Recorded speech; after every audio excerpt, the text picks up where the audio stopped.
Hi everyone, welcome to another MSI Insider live stream. No one saw this. Today I'm here with Robin. I'm Mike, of course, and we invited Robin for a reason. Because Robin, who are you and what do you do? Well, actually, I work here at MSI as a content creator. So he's actually our colleague.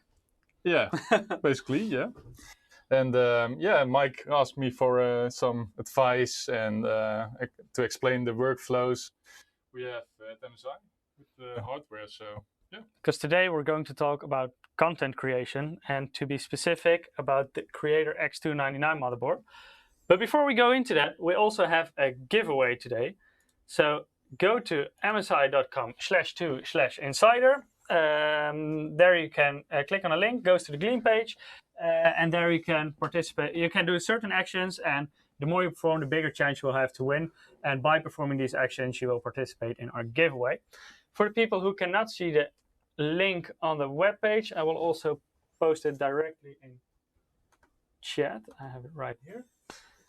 So make sure to participate. If you didn't win the first time, don't be sad. We will have several drawings throughout the stream, so you will have another chance to win. If you have any questions in between, drop them in chat. Robin knows a lot about content creation. He's especially an expert in video editing. After Effects is your most used program, I think, right? After Effects, as of recent, yes. Most of the time, After Effects and a lot of Premiere Pro as well. So a lot of experience with Adobe programs. Yeah, and previously I did 3D modeling and animation for about 5 years, so I know something about that as well. So there is a lot of stuff you can ask Robin about content creation. Later on, he will also do several demonstrations for us using this new motherboard to see what kind of features are important for a content creator, when you benefit from certain features, when it doesn't matter at all. So we're going to look into that later. But let's first take a look into the reason why we have this new motherboard. Because Intel announced new CPUs. It's called Cascade Lake X. And together with Cascade Lake X, we're launching our new motherboards. Cascade Lake X still runs on the X299 chipset, so we're already familiar with that. It was introduced in 2017, back with the skylake-x processors and the Cascade-Lake-X processors, where the skylake-x was the really high-end segment and Cascade-Lake-X was the more entry-level for the high-end desktop platform. Still not really entry-level because it's always pretty high-end platform. And now they come up with like a second refresh, because the first refresh was 2018, skylake-x refresh, and now Cascade Lake X. Here we have a short summary in this slide of what the changes are in between skylake-x refresh that was launched last year and Cascade Lake X that is coming soon. It was last week was announced by Intel. So we'll have a higher frequency, up to 4.8 gigahertz with Turbo Boost 3. Higher memory frequency, so with Skylake X refresh, we had a memory frequency of 2666 megahertz. With Cascade Lake X, we're going to 2933. Also bigger memory capacity. Since quite recent, we have like the 32 gigabyte memory modules. They're, for example, also compatible with X570 that we recently talked about. It's also compatible with these new Cascade Lake X processors.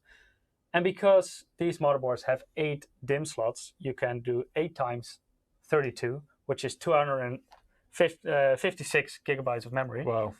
That's a lot, right? That's insane. I see a small twinkling in your eyes when I talk about it. I see some opportunities already. Yeah. Yeah, because especially content creation and memory, that's a big thing. We'll show that later on. It is. But also the PCI Express lanes. Of course, high-end desktop platform has the major benefit is the PCI Express lanes you have over the mainstream platform. So with Skylake X, you already had 44 PCI Express lanes. With Cascade Lake X, it's even 4 more, 48 in total. Wow. So also, if you're going to work with more graphics cards, more storage devices that use the PCI Express lanes, that's really beneficial. Let's see if we have some questions already. Not yet. So if you have any question between, just drop them. We will try to answer them. I see some people already saying, bring Eric. Yeah, bring Eric. Don't you like Robin here? No, Like... I don't know. Yeah, Eric will be here another time again. Yeah. So Intel announced their new CPUs. And I have to ask you to go to the next one, because then we have an overview of all the CPUs from the different generations for this platform. So you have the 7000 series. They're like the first generation Skylake-X pretty much. Then you have 9900, the second generation, which is actually like the 9th generation. And now we're going to the 10th generation. That's Cascade Lake X. And you can see there are 4 models highlighted. And an interesting thing is that there is no new 16-core processor. So Intel will come with a new 10-core, new 12-core, 14-core, and 18-core. So that's interesting to see. And we see that like there is a small improvement from the Cascade Lake X 18-core to the Skylake-X 18-core. So slightly higher frequency, higher memory speed, higher memory capacity, more PCI Express lanes. TDP for all models in that Intel introduced last week was 165 watts. So no change there compared to the previous generation. In the bottom, you can already see a nice specs list. And that's the system we will use later on in this demonstration. So Intel hasn't launched the new generation yet, so we cannot test with Cascade Lake X yet. Unfortunately not. But we will use our new Creator X299 motherboard, so we can still show you how it functions. Kevin is saying, so strong. Yes, these are really strong CPUs. Like in games, there is no real benefit at this point, because most games, they don't scale as far in terms of cores, but that's completely different for content creation, especially certain programs. They scale really well on more CPU cores. I think you can game with these CPUs, right? Of course, you can game with pretty them. well. Yeah. It's not made for gaming. They are of course more expensive than the mainstream platform, because it's the high-end desktop platform, and they won't give you a huge benefit in games. So yes, of course you can game on them. So if you want to use a PC for both gaming and content creation, then this platform can be a real good option. If you only want to game on it, then I would suggest looking at the mainstream platform instead. Right, yeah. Okay. Next slide. Yeah, next. Yeah. The biggest change, I think, at least there is one major change. Skylake-X refresh was quite an expensive platform. They're good CPUs, but they're not affordable for everyone. Like if you want the 10-core model, so that's like the entry level in this, it was already almost $1,000 US. That's quite a price for a CPU. And the top model, the 9980 XE, so the Extreme Edition, was almost $2,000 US. So yeah, that's quite an amount, and that's changed hugely with Cascade Lake X, because even though the processors are improving a bit, so we see higher clock speeds, higher memory speeds, so they are essentially better CPUs. It's not like they were cost down in any way. They are an improvement over the previous generation, but the price is about half. The top model is 51% cheaper for the 18-core than the previous generation. And even the top model from the new generation is cheaper than the 9900X, which was the entry-level model of the previous generation. So that's pretty insane. Wang Xiangyun is asking, Eric behind the camera? No, Eric is not here right now. He was throwing something at me at the beginning of the stream. I don't know if you were already there then. I see Eric just replied. Eric's in the chat. Yeah. So if you have specific questions for Eric, you can also drop them in chat, so he can answer them by chat. He's already suggesting to ask difficult questions for me, but I will just pass all the difficult questions on to Robin, because he's the expert on content creation. Yeah. So big difference in price in between Skylake-X refresh and Cascade Lake X. So I think I think that's really nice to see also for starting content Yeah, creators, sure. right? And it looks like great value at this price point. So And I think it was always quite a big step to go to high-end desktop yes, platform for beginning content creators. But now it becomes quite viable because it starts at like half the price. Yeah, sure. And these days you have many YouTubers as well. So I can imagine someone wanting to upgrade to this platform and not to, throw their money away, actually. Yeah. This sounds quite nice, these prices. Baltic Seal is asking, Michiel, could you say, and then a sentence, I have no idea how to pronounce, so no, I cannot say that. But it was definitely a difficult question, so maybe I'll also pass this on to Robin. Can you pronounce this? Wow, I don't know. I can try. I don't even know what... I don't even know what language it is. It's too difficult. I think maybe Polish? I'm not sure. Yeah, so let's continue. So, as I told you before, the X299 platform was launched originally in 2017. Here we see our 3 top models. So the first one in 2017 was the X299 X-Power Gaming AC. Last year, when we had Skylake Refresh, we launched the MEG X299 Creation. And now, when we have the X299 refreshed pretty much, we're launching our new top model, which is the Creator X299. So here you see 3 iterations of flagship models for the high-end desktop platform on X299. Which one do you like best when you look at them? The MEG X299 Creation is, well, I can remember it as the day as yesterday that it came out, and I thought it was just mind-blowing. It's pretty insane, huh? It does look great, and I don't know, it's just also very high spec, right? Yeah, it's extremely high spec. And this one is even a little bit further, the Creator X299. What do you think of the new design? Yeah, I quite like it. It's, well, yeah, I don't know. It looks great. I see the RGB parts as well, but the design is more, well, simplistic. Yeah, I would say, and I quite like that. Yeah, more is less. Less is more. Yes. Let me see what Reshia's Lord. Yeah, I think I can pronounce it now pretty okay. That MEG X299 looks like MSI Final Boss. Yeah, it looks pretty insane. The MEG X299 Creation, I really like the exploded view. I also really like the design. Now Creator X299, we're trying something new. So yeah, it's as Robin already said, it's a little bit more simplistic, more neutral in its outlook. Yes. So yeah, let us know what you guys think. Any Xeon support? No, these will only support the new Core i9 process and of course the previous generation. I see lots of positive reactions. That Creator X299 is dope. Yeah. I think so, yeah. I see some people about rainbow. Yeah, there is some RGB lighting on there that you can also put on rainbow. Yeah, so these are the 3 iterations. So let's talk about the Creator X299. So compared to the MEG X299 Creation, which is, of course, the previous version pretty much, it's like the Creator X299 is we further developed on what we started with MEG X299 Creation. And I personally think that the MEG X299 Creation was already an awesome board.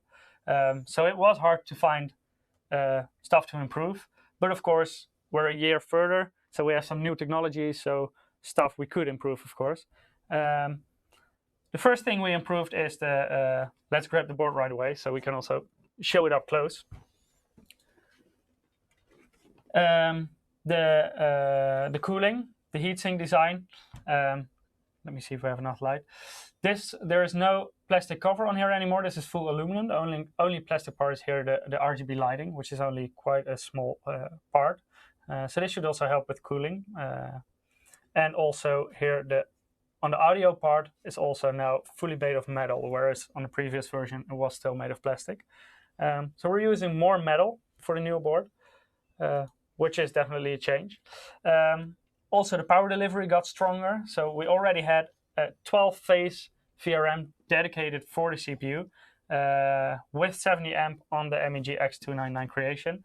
The Creator X299 also has 12 dedicated phases for the CPU, but goes to the very new 90 amp digital smart power stages. So an even stronger VRM design, even though the VRM design was already extremely strong on the MSI X299 Creation. So this is especially interesting if you also want to overclock with these kind of CPUs. If you really want to push them to the maximum, then you will benefit from a stronger VRM. The LAN, we had 2.5 gigabit LAN and 1 gigabit LAN, and now we have a combination of 10 gigabit LAN on the board itself, so no adding card needed. It's integrated on the board, and 1 gigabit LAN as well. The new Wi-Fi standard, we already saw it on a mainstream platform on some motherboards, Wi-Fi 6, previously known as Wi-Fi AX. And the MSI X299 Creation had Wi-Fi AC previously, or Wi-Fi 5 previously known as AC. And we're also included the new USB standard on this motherboard, USB 3.2 Gen 2 times 2, which is 20 gigabits per second compared to 10 gigabits per second, the regular USB 3.2 Gen 2 on the MSI X299 Creation. Yeah, so there is some confusion in chat. People are asking, is this for AMD or Intel? This is for Intel. So Intel X299, and it's designed for the Cascade Lake X series CPUs, so the Intel high-end desktop platform. But of course, you can also use the previous generation, skylake-x or Lake-X, or skylake-x refresh, the one in between. So yes, definitely Intel. So quick question from me. So you mentioned more parts are metal. More parts are metal. Does this help with cooling? Definitely, because when you have a plastic cover on it, it can also isolate the heat. When it's all metal, it's easier to dissipate the heat. So it will help in cooling as well, yes. Okay.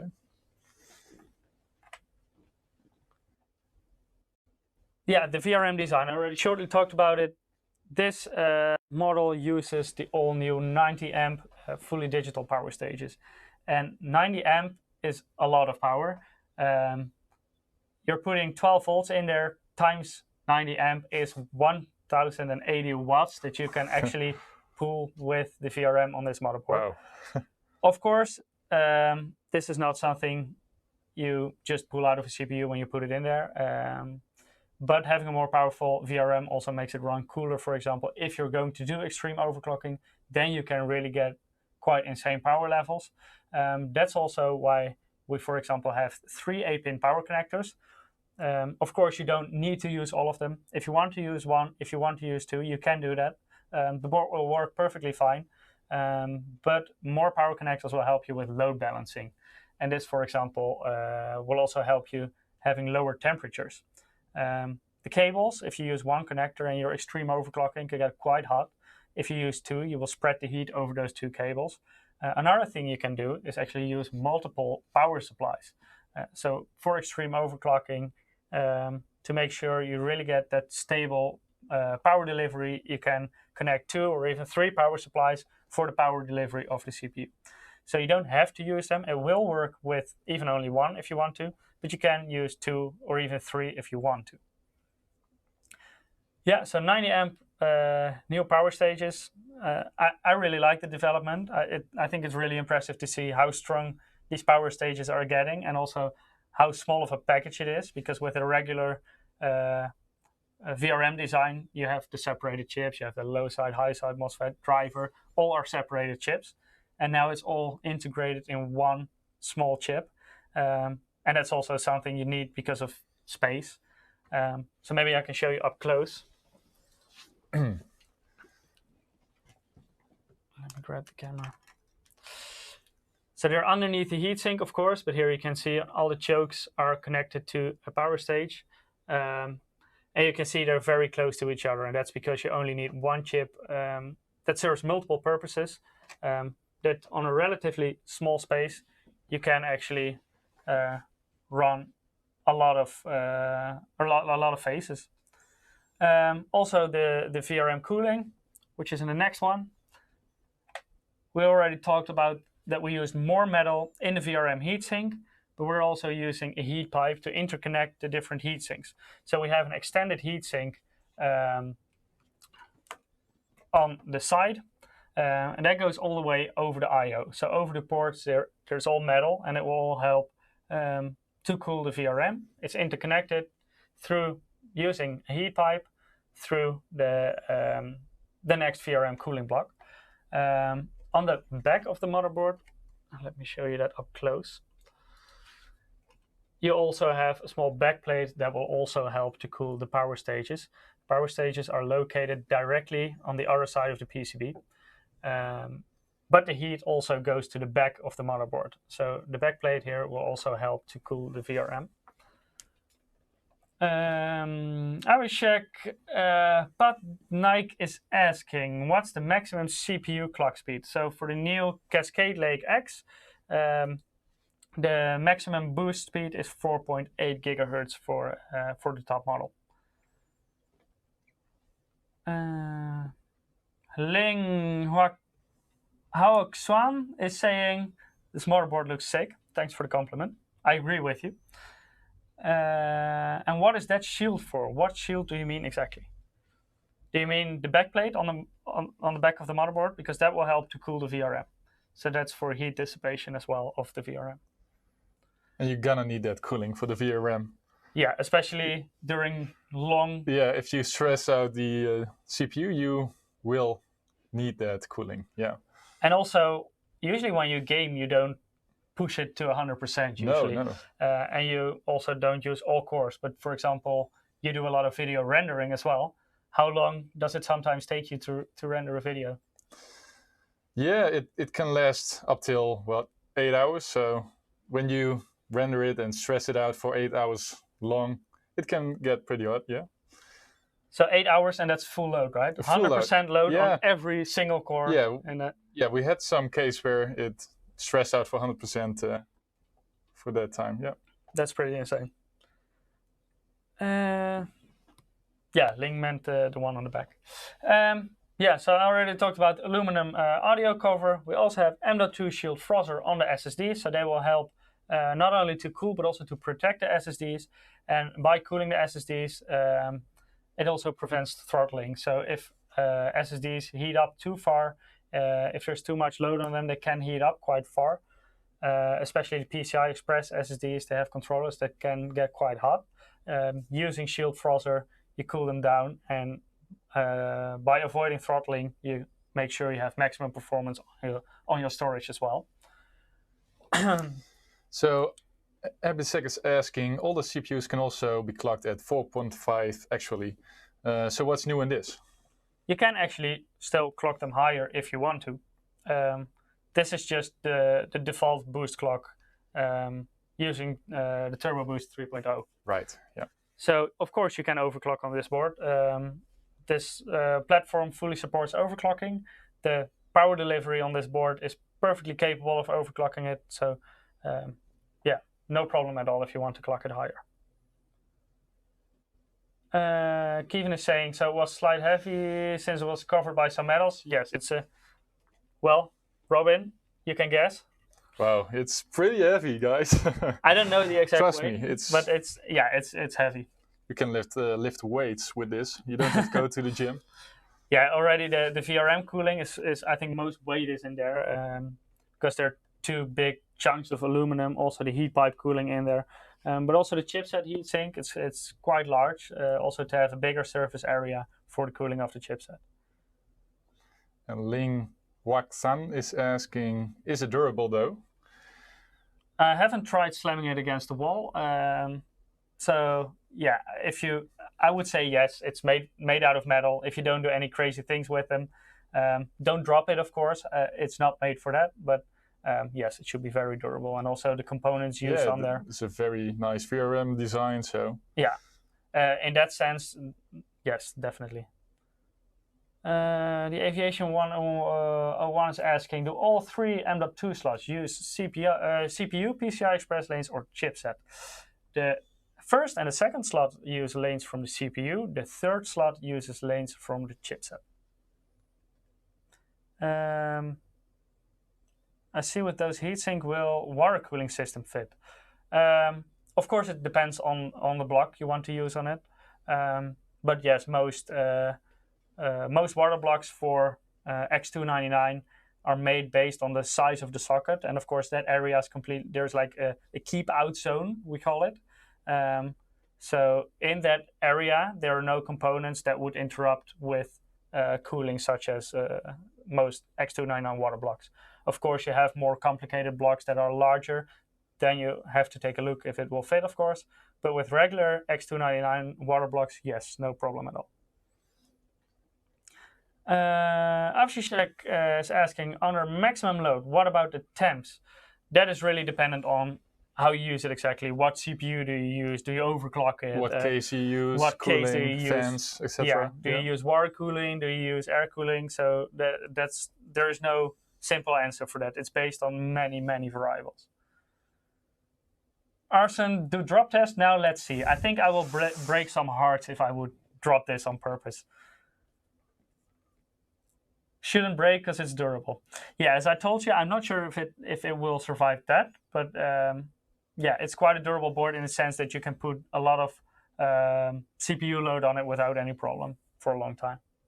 So we're not gonna do a Linus, guys. No. No, we're not going to drop it on purpose. Not yet. Okay. Let's continue. If you still have any questions in the chat, let us know. USB 3.2 Gen 2 times 2. It's quite a complicated name. So let's first fresh up your mind a little bit about USB, because the USB naming, it's been quite a thing over the years. Yeah, they switched and yeah, they changed it a couple of times, and there are also like two different kind of naming rules. So let's talk about it a little bit. First, when I introduced USB 3.0, everything seemed relatively easy. Yeah. It was just you had 2.0, you had 3.0, was quite clear. What can go wrong? Yeah, 3.0 was 5 gigabits per second. But then USB 3.1 came in, and that was 10 gigabits per second.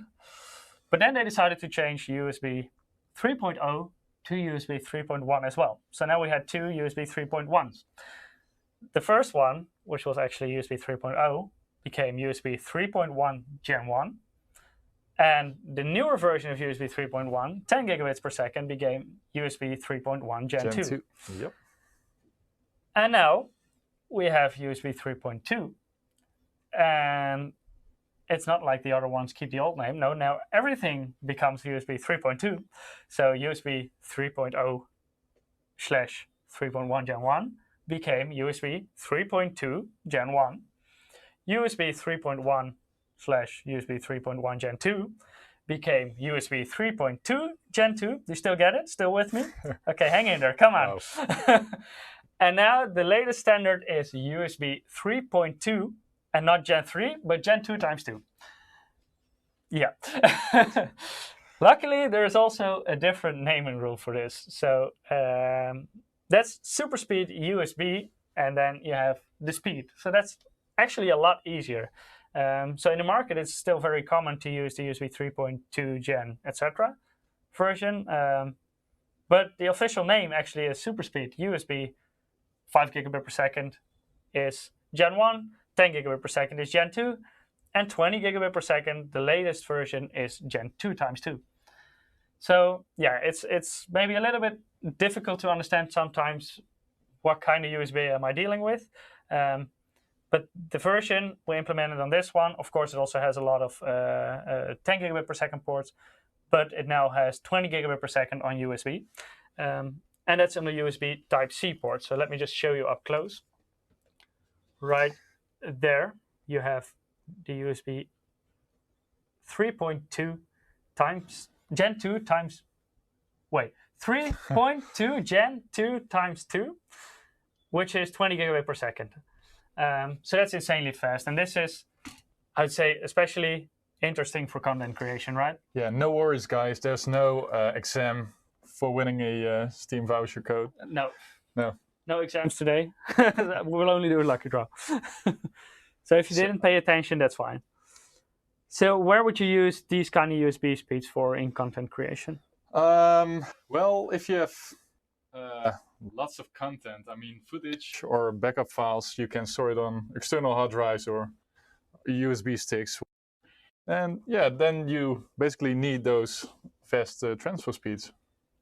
And also, for example, if you do some, if you shoot a video externally, do you also use it then? You could use it as well, yeah. So that's when faster speeds will really benefit you. Yeah, sure, but and also especially now with the external SSDs, right? Because yes. I can remember that with my hard drive, it didn't really matter as much what kind of USB I used because my hard drive was a bottleneck, but that's now quite different, right? Yeah, sure. And you have these docking stations where you can put in SSDs. So, well, then you're gonna need that. And even multiple SSDs in RAID in an external enclosure, stuff like that. So yes, you can get crazy fast in storage nowadays. Abhishek is saying, where are Thunderbolt and VGA port? Yeah. Well, there is no integrated VGA in the high-end desktop platform. So there are no HDMI, no DisplayPort, no DVI, etc. on this motherboard itself. You will have to use this with a dedicated graphics card. It's not possible. There's no integrated graphics in here. For Thunderbolt, we will get back to that later. Even now, actually, I think. Yeah. Yeah, let's go to the next one. Okay. There you are, Thunderbolt. Ta-da. And now you guys all know what Eric was throwing at me in the beginning of the stream. Because this board actually comes with a very nice card. It's called the Thunderbolt M3 card. So here you see it on the side. And you see 2 times DisplayPort and 2 times USB Type-C. That's actually because the latest Thunderbolt standard, Thunderbolt 3, uses USB-C. So it's the same connector as the USB 3.2 Gen 2 times 2 on the I/O. Right. But this has Thunderbolt support, so it's even faster. With Thunderbolt, you can go up to 40 gigabits per second. So this is not only for storage, but also in content creation. For example, a while ago we had Atmospheres in our studio. He's a hardstyle DJ and producer, and he, for example, uses audio interfaces that use Thunderbolt. And these audio interfaces, they need a lot of bandwidth because they do a lot by themselves. So they need to have a very fast connection to the PC. And that's also where Thunderbolt comes in. And I think there are more types of Thunderbolt devices for content creators, right? Yes, I've heard many use them, but I personally did not. So, but I bet there are many applications for it, yeah. If you would use Thunderbolt as a video editor, I think then it would be storage as well? I think, yeah. So, but like same story as USB 3.2 Gen 2 times 2? Yes, the same. But then even faster, twice as fast. Yes. Here you see 2 display ports, but they are not DisplayPort outputs. These are DisplayPort in. And that's so what you actually do is you connect the DisplayPort from your graphics card to this little card. And then the USB Type-C Thunderbolt connection is able to carry the DisplayPort signal over the Type-C. So for example, if you want to use a Thunderbolt monitor, you can actually use that by connecting it to the Type-C if you connect your graphics card to the DisplayPort in.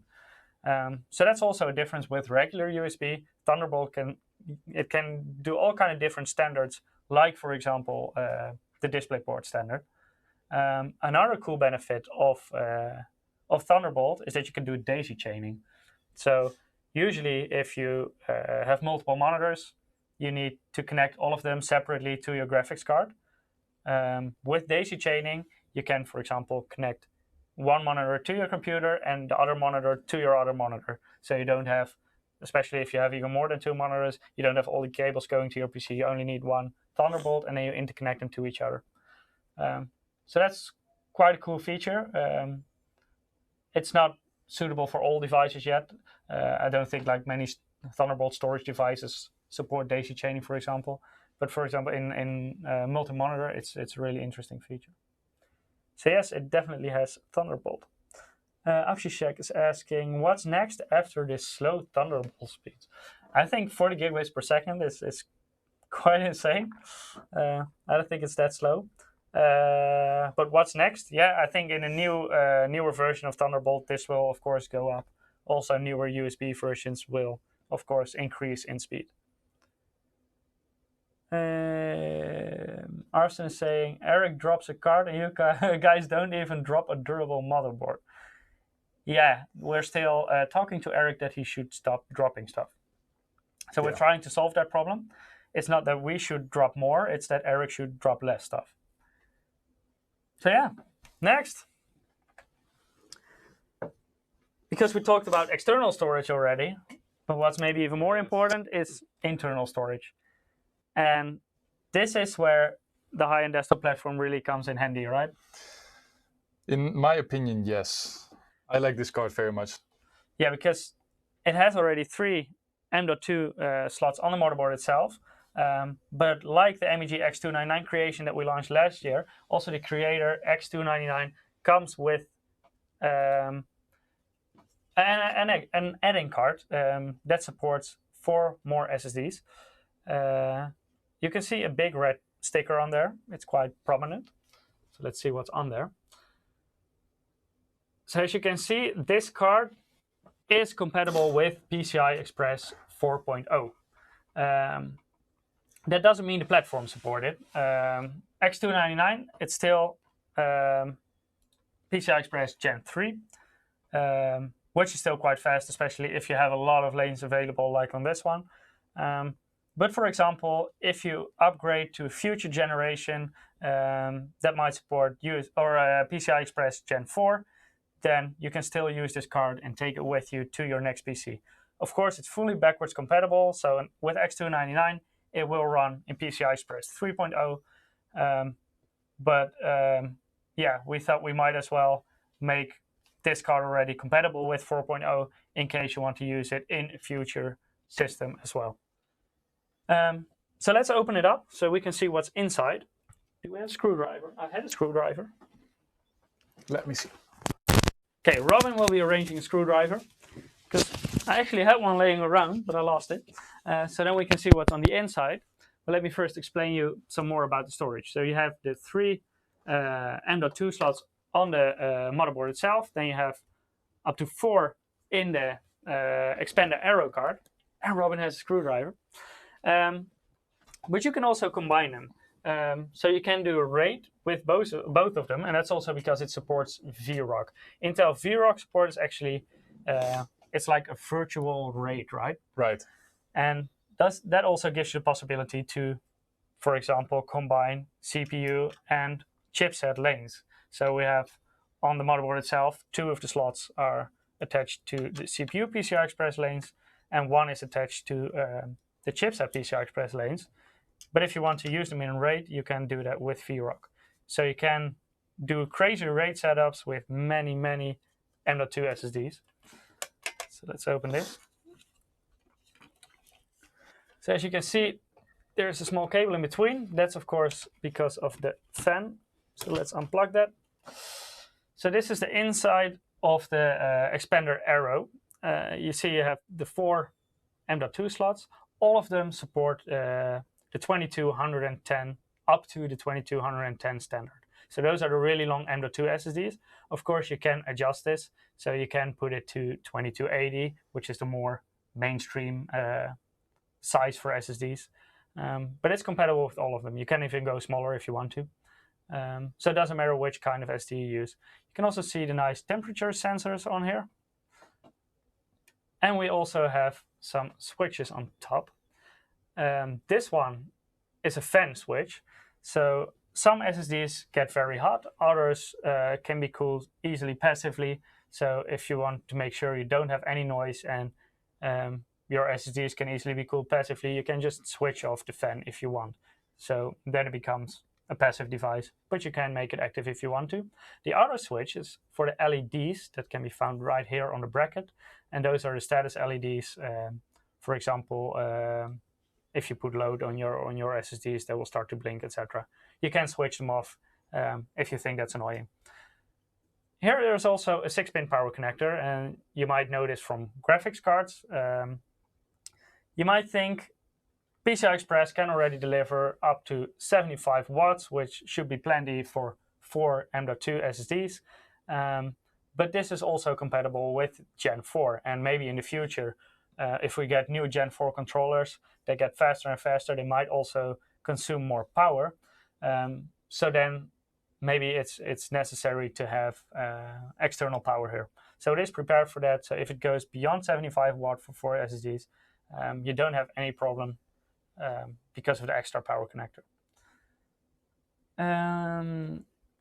Many comments? Positive? Yeah,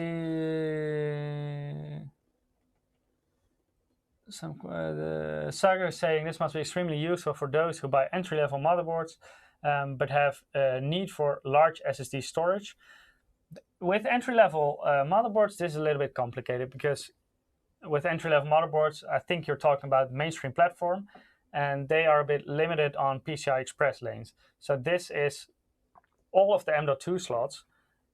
They use 4 lanes. So this is actually a 6x16 device. So it uses 16 lanes by itself.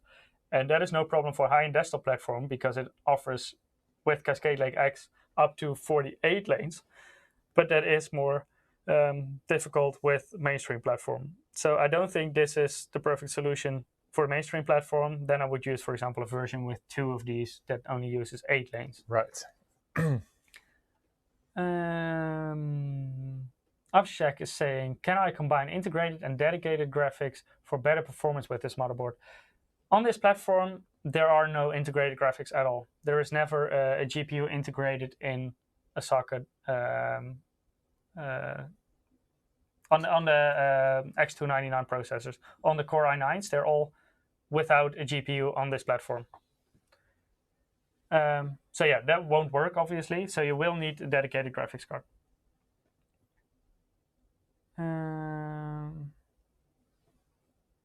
Saga is saying, yes, motherboard does not do that. It's a software that's smart enough to take advantage of both. There is no both. It's only dedicated graphics card. No possibility for integrated graphics on this platform. Yeah, so let's continue. Let's just put this aside a little bit. Yeah, sure. And this, I think it's an amazing product because now you can have lots of super fast storage. Yeah, so you're not limited to SATA, which exactly. has its limits in terms of speed. You can go a lot faster with this.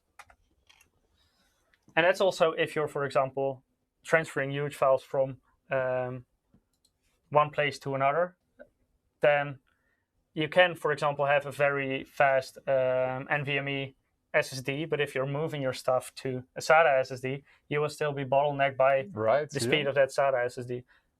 So that's why it's very interesting for content creators. Also, I think you have some demonstration later on with caching, where you use multiple SSDs for dedicated tasks. Yeah, so that really comes in handy if you have multiple PCI Express SSDs. Another cool new feature compared to the previous generation is that this model has 10 gigabit LAN on board. So we have 2 LAN ports on this motherboard.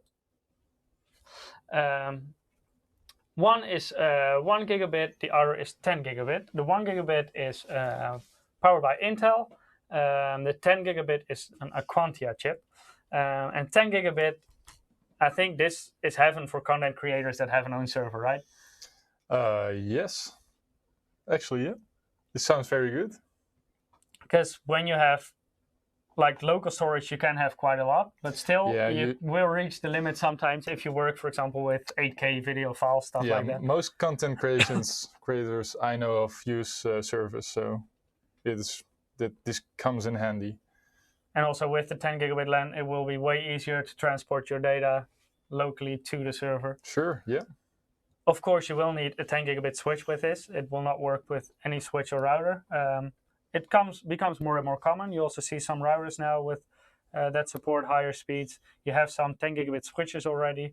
I think there are even some 10 gigabit NAS devices nowadays. So if you're like, for example, a prosumer that's not really a professional but still does professional stuff on his computer, a server might be just one step too far. It's quite an investment. A NAS device could come in handy. For example, if you only want to use it for storage and you quickly want to move huge files to that NAS, then 10 gigabit LAN is really handy. The aviation is saying, I like 10 gigabit for PC to PC direct transfer too. Yes, of course you can do that as well. If you want to transfer large files, for example, you're working on a project, you're going on a holiday, and the other video editor has to take over, and you have to move your local files to his computer. Yeah, also, and you know, it also comes in handy if you have a small render farm at home. If you use multiple PCs to render certain parts of a project, it is very, So what does that mean exactly? Like you have like a dedicated computer just for the rendering? No, actually you have, well, multiple PCs for rendering, and they all render a certain part, and so they can also compile work it to... simultaneously? Right, yeah. Okay. And how does that work then? Because you send it over through LAN, and then they... Sure, well, it will be limited by the processing, the rendering, of course, but it's very nice to have that high speed rate. And then you on can... the network. How many systems could you even combine with that? Endless. Endless? Well, it could, but not every software supported. Okay, but at a certain point, then you will need the higher LAN bandwidth if you use multiple computers for that. Well, if you want to avoid bottlenecks, this is very welcome. Yep. Okay. Let's see if we have more questions. Sagar Gupta is saying, my internet service provider is testing its 1 gigabit per second connection. Sometimes I get insane speed on my 100 megabit per second connection. Yeah, internet providers are also making a lot of progress. Nowadays, fiber connections can indeed go up to 1 gigabit per second. And I think in the future, this will go even further. Yeah, so the introduction of fiber did quite a lot for internet speed. Yes. Unfortunately, where I live, there is no fiber yet. That's a shame. Yeah, that's really a shame. Because not only in speed, but also in latency, fiber is pretty insane. Right.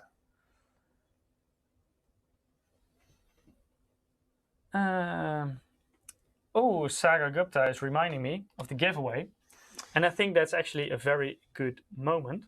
If you haven't participated yet, go to msi.com/2/insider. If you cannot see the link there, I will also post it directly in chat. And I think then it's time to draw our first winner. So, Robin, I'm always very bad with pronouncing names.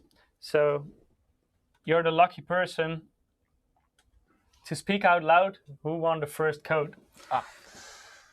So we have a nickname, so that's easier. We have a nickname. The first winner of one of the $20 Steam wallet codes is Prima MM. Nickname Prims. Prims. Congratulations, you won the first $20 Steam wallet code. And you might think, Steam, that's gaming, right? And this is about content creation. No, Steam is not just gaming anymore. Actually, you also have content creation software on Steam. So, for example, some video editing software, audio editing software. So check it out. But of course, if you want to use it for a game, that's fine as well. It's up to you.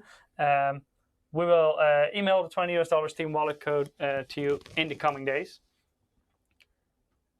If you haven't participated yet, we still have several drawings throughout the stream. So make sure to go to msi.com/2/insider.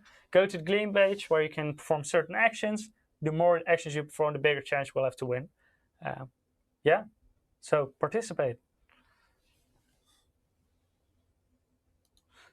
Yeah, so let's continue.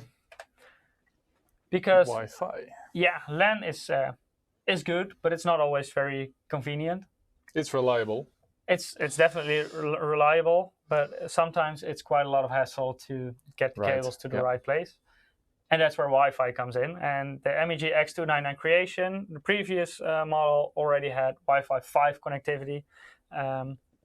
This model supports Wi-Fi 6. So Wi-Fi 6 is what was known as Wi-Fi AX. And compared to Wi-Fi 5 or Wi-Fi AC that it was called before, this will give you approximately 3 times the bandwidth. So this is also when you're transferring the huge files. That's where this really comes in handy. It also gives you a lower latency. For content creation, that might not be as important as for gaming, for example. But if you use the system both for content creation and gaming, that might come in handy as well. So latency on Wi-Fi 6 improved quite a lot compared to Wi-Fi 5. And yeah, that's especially if you're into competitive gaming or stuff like that, that's where lower latency really comes in handy. It also supports the real MU MIMO, so that's the multi-user, multiple input, multiple output. Wow. Yeah, and that essentially means that your router doesn't have, if you have multiple devices, they don't have to wait for each other. They can communicate simultaneously. So it will also give you a better, more reliable connection. Yeah, so Wi-Fi 6. It also comes with this nice antenna. It's quite big, so to make sure you have proper reception. So you have the two connectors that go on the back right there. And usually you want to put this, for example, in a little bit higher spot, like on your computer, something like that. Of course, you can also put it on your desk. But usually it's the higher you put it, the better your reception is. Yeah, let's continue. Okay. Pre-installed I/O shield. And this is an interesting one because our board is an engineering sample and doesn't have this yet. So just to make sure that you're not confused by where is the pre-installed I/O shield on this one, it's not installed on this one yet. This was shipped to us before this was ready, but if you buy this motherboard in the store, you will have a nice I/O shield installed on here, and that will look like this. So I think pre-installed I/O shields are the best thing ever. I cannot even count anymore how many times I lost the I/O shield of my computer. Yeah, or you lost, or it wouldn't fit properly, or you forgot to install it first. Yeah, or you just screwed your motherboard in, and then you found out, oh yeah, I should have installed the I/O shield first. So yeah, that really comes in handy. Yeah, I think this is a great thing, and I'm very happy that it's there because it saves me a lot of hassle at least. Some people are better with taking care of their stuff and might not have any issues with the separate one. Saga Gupta is saying, sorry, I missed first part of the stream. Does this motherboard support the 10th generation CPU? Yes, it does. It supports the Cascade Lake X. It will support it out of the box, but it will also support the previous generations such as skylake-x, skylake-x refresh, and Cascade Lake X. So all of them are supported. Yeah, let's continue. Okay, let's continue. The Mystic Light. RGB. And this is always a point of discussion because some people love Mystic Light, some people hate it. Last week we actually had a stream about our new MEG X570 Unify AM4 motherboard. And that motherboard doesn't have any RGB on it at all. It's really made for the RGB haters because some people really dislike RGB and some really love it. It seems like there's nothing in between there sometimes. There is some RGB on this board, but they're just subtle elements. So I have some nice demonstration for you. So I can show the RGB elements. Let me first dim the lights a little bit. There we go.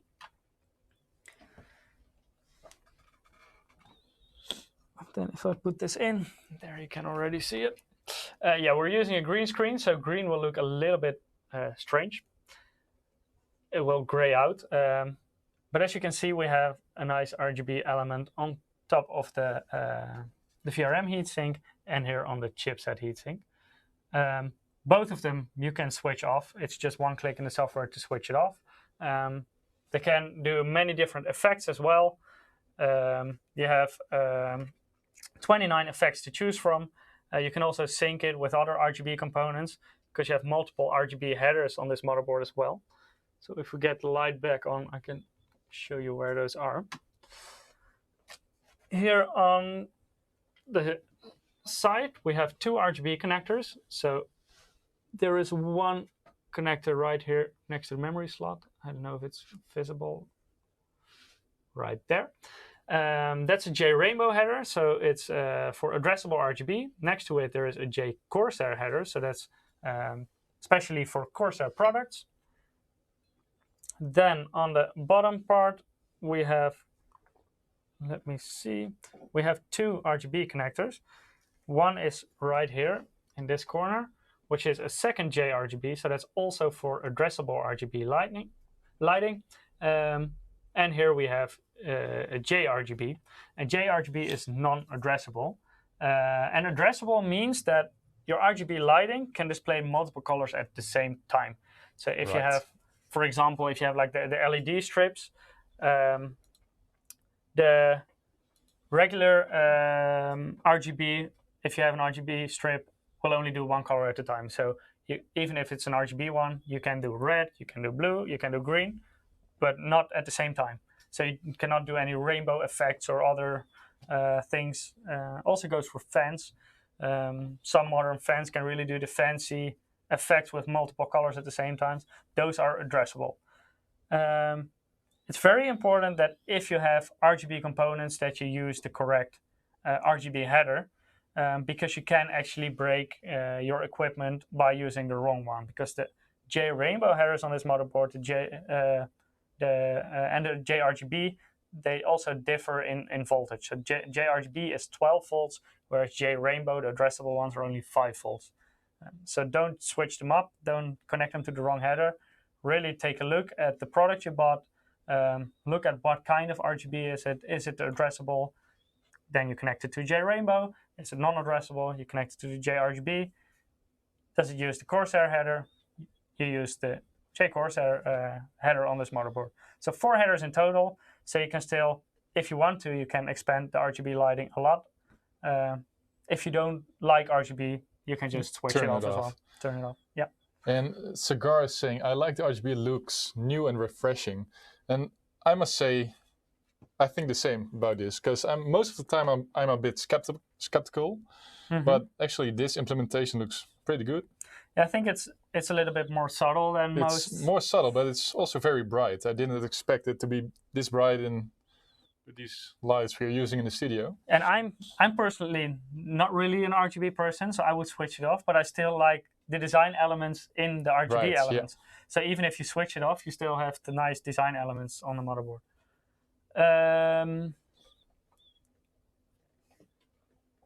Aftershak's asking, when will the RGB thermal paste come to picture? Yeah, so our R&D team is currently working on this RGB thermal paste, and we're currently planning on releasing this on the 1st of April next year.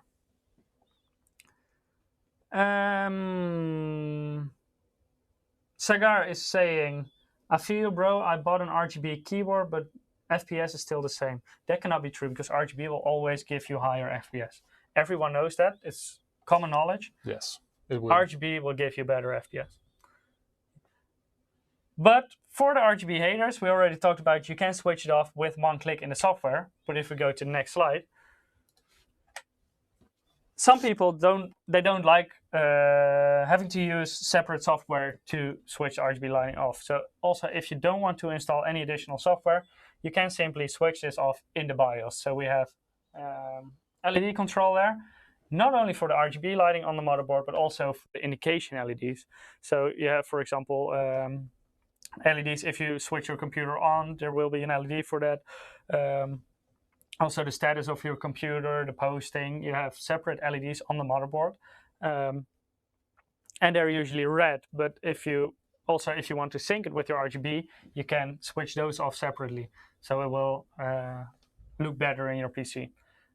So yeah, you can switch it all off. If you don't like it, you don't need to install additional software. You can also just go to the BIOS and switch it off. I think for many people, this is a convenient option to turn it off in BIOS. Yeah, we got many requests that people do not always want to install additional software, and to still have the possibility to switch it off if you want to. That's why we decided to include this in the BIOS. Yeah? But I would definitely recommend to go with the software on this motherboard, because this is compatible with our new Creator Center software. So if you have seen the live stream about our new content creation monitor that we see right here, but also content creation PC, Ja already gave a brief introduction about the Creator Center software. And You might recognize the design a little bit. For gaming, we have the Dragon Center software. Some elements look recognizable, but it functions quite differently and also focuses on completely different things. For Dragon Center software, you have the gaming profiles for different games. Creator Center is focused at different content creation programs. So you have like profiles for example, Photoshop, a profile for Premiere, a profile for Lightroom, and all of them require different things. So it selects the perfect setting for that specific program. Another really cool feature about the Creator Center is that you can actually designate CPU cores or even CPU threads to specific programs. So if you want to use multiple programs simultaneously, you can, for example, define yourself, I want to use 2 processor cores for Photoshop. I want to use 8 cores for Premiere. I want to use 2 more cores for my web browser or whatever you want. So you can really define that yourself, what cores should be used for what program. Further on, of course, it offers hardware monitoring. You can put custom fan curves, stuff like that. So definitely check it out. I think it's very useful for content creators. Offers a lot of customizability. So yeah, check it out and let us know what you think. Ling Hauxwan says, what if it has a new mode, Rage mode? Rage mode. What would Rage mode be? I think that's more for gamers, right? Maybe. Depends. Like if you don't have enough RAM on your PC and you try to render something, a video, then you might also go into Rage mode. Yeah. So we talked about our Creator X299 motherboard, but let's put this aside because this is not the only motherboard that we're launching together with the new Intel Cascade Lake X processors, because here I have something more. You already see them on the image. The X299 Pro and the X299 Pro 10G. So it's essentially the same motherboard, but you will find different things in the box. In the box you will always find the X299 Pro motherboard. So let me show it to you up close a little bit. So this is part of our Pro series. So really, really clean design. It's quite a dark motherboard. Everything's black. There's no RGB on this. So it's in that sense, there's no like flashy stuff here. It's really straightforward, which I personally really like. Of course, this depends on taste. And the X299 Pro, as I said, comes in 2 versions. So this is the motherboard that you will always get. But if you get the 10G version, the name already says it, you will find this in the box. And this is a separate add-in card that will provide you with 10 gigabit LAN. You might notice already, for example, from the MEG X570 Godlike motherboard, where this is also included in the box. You will also find it in the X299 Pro 10G version. The motherboard itself already provides 2 LAN ports, so 1 gigabit LAN and 2.5 gigabit LAN, but you can expand it with 10 gigabit LAN as well. But it's not only the LAN card that comes included in the box, it also comes with the M.2 expander Z Gen 4, which will provide you with 2 additional M.2 slots. We'll go into that further in a little while. But let's first take a look at the VRM design, because that is for these high-end CPUs that you use for extremely heavy workloads in content creation and stuff like that. VRM design is a really important thing. This is not as extreme as the Creator X299, which has a 12-phase 90 amp, but it still uses the same very new 90 amp power stages, smart power stages. So it's still extremely high-end components. In this situation, there are still 8 dedicated phases for the CPU. So that's still quite a lot. And this will also run an 18-core at full load perfectly fine. You will be able to do overclocking with it as well. Like the 12-phase will only really make sense if you're going to do extreme overclocking, for example. So that's when it really makes a difference. But this is already an extremely powerful VRM. 8 phases, 90 amps. It's very strong. So it will run all the new Cascade Lake X series CPUs will run on this without any problem. It also has an enhanced circuit design to make sure you get the best performance from the power circuit on the motherboard. We have an extended heatsink design. Let me show that up close. Because the heatsink here goes all the way over the I/O ports, and this will give you a bigger surface area that makes it easier for the VRM to dissipate the heat through the heatsink. And it's not the only heatsink, because here are most power stages. Here are all the ones for the CPU located.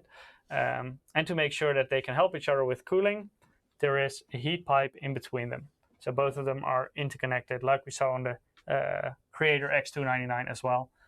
We also see on the X299 Pro motherboard. So that was it for the VRM. If you have any questions, just drop them in chat. Ling is asking, is that killer Wi-Fi sort of thing? The Creator X299 has the Intel AX200 Wi-Fi. So it's not killer Wi-Fi, it's Intel. Next one. Okay, next. So we already talked a little bit about storage. So depending on if you get the X299 Pro or the X299 Pro 10G, it may or may not come with the M.2 Expander Z Gen 4. So again, this is suitable for Gen 4, like what I explained with the Expander Aero. Of course, with X299, this will work on Gen 3. It's backwards compatible. But if you want to take this to a future system that supports Gen 4, it's no problem. You can keep on using it, and you can also benefit from Gen 4 speeds.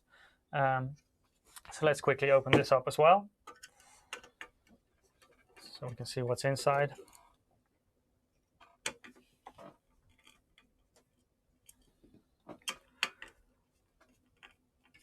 So it's quite easy to open up. It's only 4 screws. Phil Mitchell is saying that's a great looking board.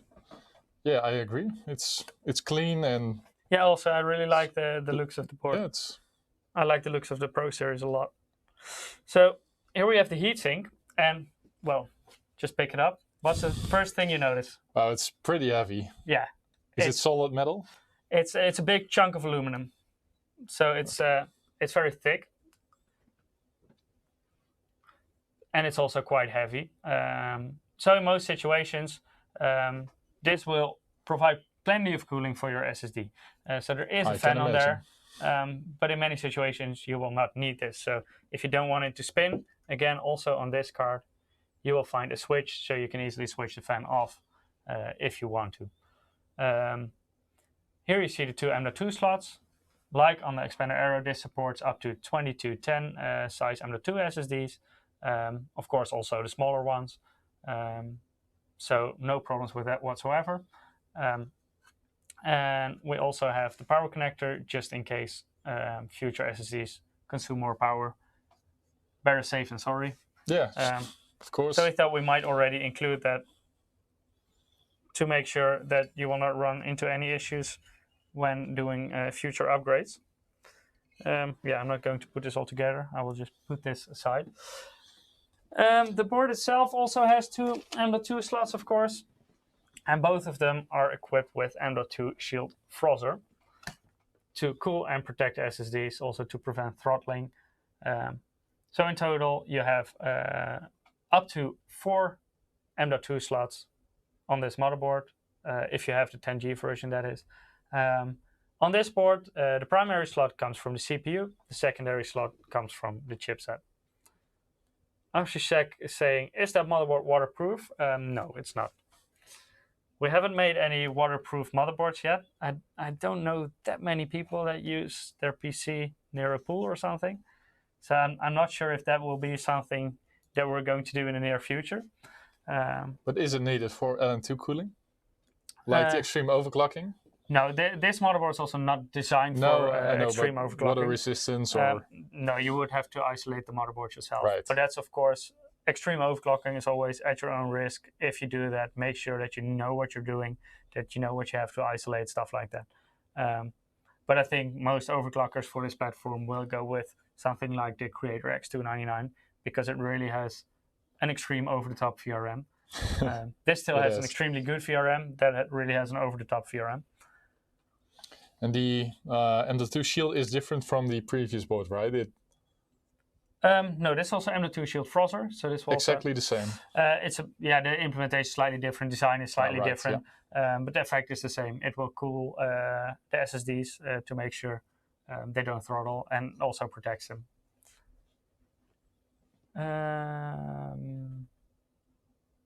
Abhishek saying, if it's waterproof supported, we can play inside water to overcome temps. Yeah, usually you shouldn't run into temperatures that high that you need to play inside water. So you should be good on that. And I'm pretty sure with 90 amp power stages that you will not run into those kind of temperatures. Yeah, let's continue. Because we talked about our new motherboards, but maybe you're thinking, I already have an MSI X299 board. Maybe you have our MEG X299 Creation. Maybe you have the X299 X-Power Gaming AC that we showed in the beginning from 2017. All those generations are also compatible with the new 10 series Core X processors from Intel, so the Cascade Lake X. However, you do need a BIOS update. Luckily, I think all our X299 motherboards, except for one, which is the X99 Raider, the rest, all of them have the Flash BIOS button. And with the Flash BIOS button, it's extremely easy. You can just put the BIOS file on your USB stick, make sure that it's in the root folder, it has the right name. Then you put it in the correct USB port on the motherboard. You press a button, make sure you have your power supply connected, by the way. You don't need to install anything else, so no need for a CPU, no need for memory, no need for a graphics card. So only power supply, plug in your USB stick, and you can flash your BIOS.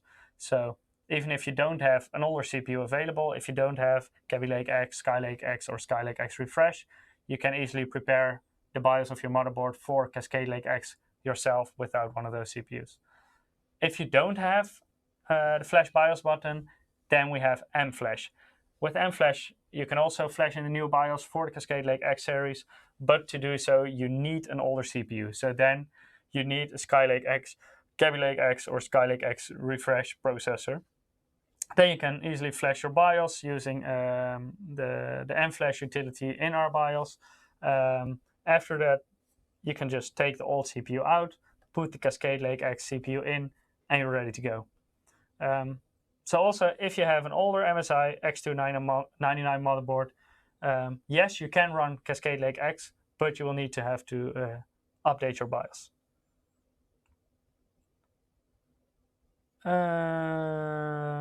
Abhishek is saying, can we install custom BIOS to this?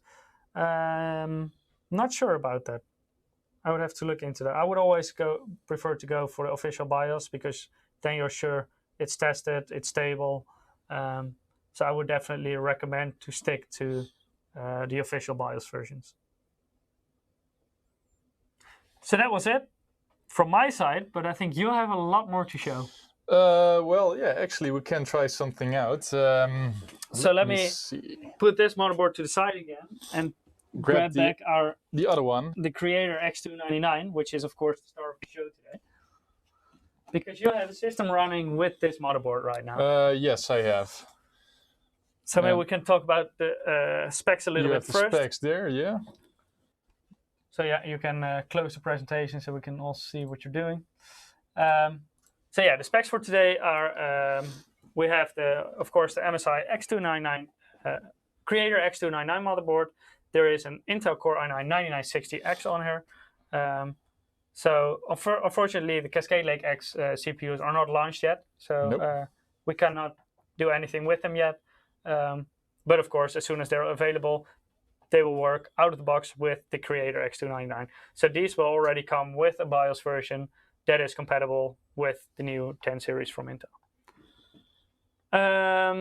We're using, so this is a 16-core processor. Yes, this is the i9-9960X, right? Yeah. So 16-core processor, still 16 plenty cores, of cores. Yes. With, you can, of course, go up to 18. with a different CPU.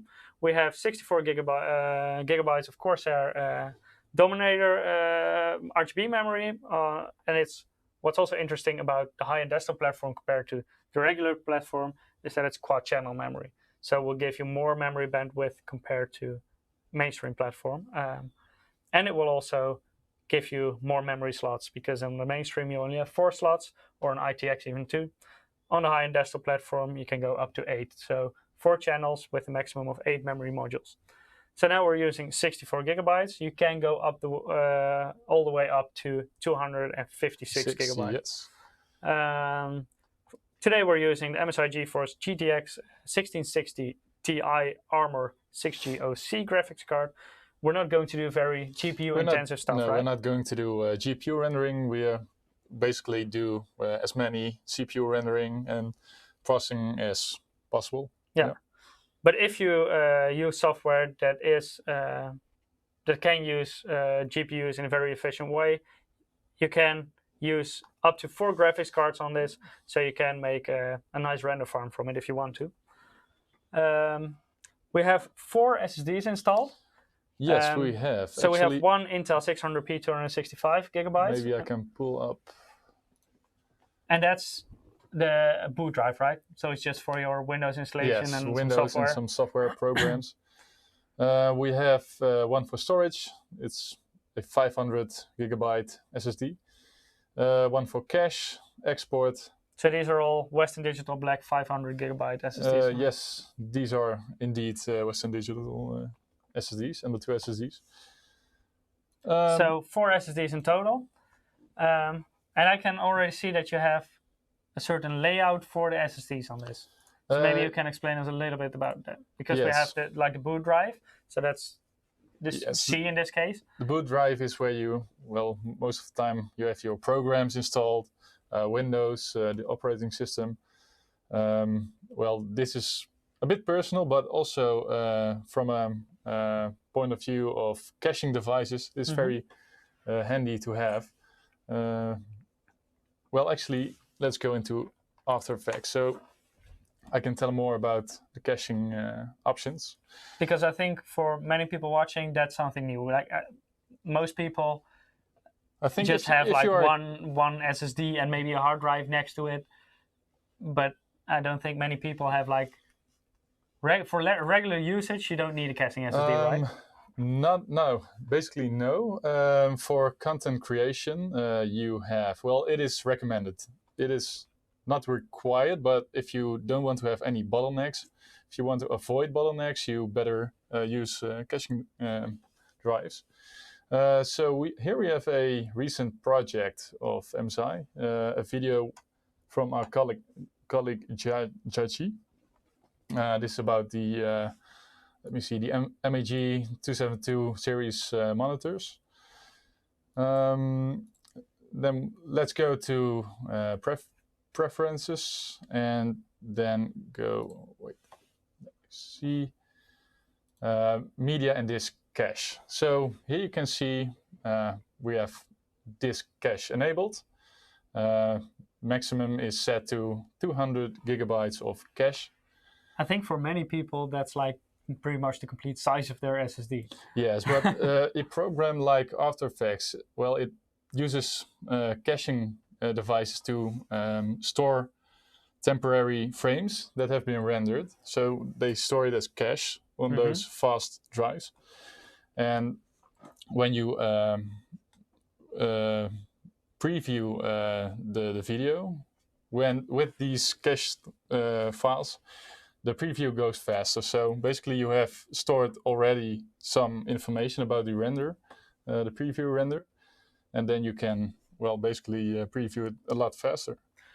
I remember I've also used some Adobe Premiere, and usually if you want to preview stuff, it stutters a little bit and you have to wait a little bit. So this is where caching, for example, can help. Yes, also with Premiere, it's very important to have a fast caching device installed and properly set up. So here you can see I have chosen the Cache 1 drive. As you can see, it is set to 200 gigabytes, but we have 500. So you could increase this even further. Yes. Does that still benefit you? Well, you can cache a lot longer because. So if you're working on a longer project, or for example, if people who have experience with After Effects know the caching. Well, it uses a lot of memory basically, and you don't want to run out of cache space each time. It's very annoying to get that error messages. Then besides caching, you have of course RAM caching basically. So frames are stored in the RAM memory. So okay, let's see. Let's do a short preview so I can tell you what I mean. This is a very heavy scene. It doesn't seem like a very heavy scene, but it's 4K video footage. And this is in quite a high frame rate, right? Because it looks like a slow-mo already? Yes, we use for our compositions a 60 FPS composition. So that is heavier than 30, I would say. Yeah. Harder to render. So in this case, my preview is set to a quarter resolution. And as you can see on this system, it works pretty well. We have 64 gigabytes of RAM installed. And this is, well, this is pretty much required for 4K video. I wouldn't go less than this. Okay. And if you would go to 8K video, for example, then yeah, you would need increase 128 or more. Maybe even more. Yeah, even more.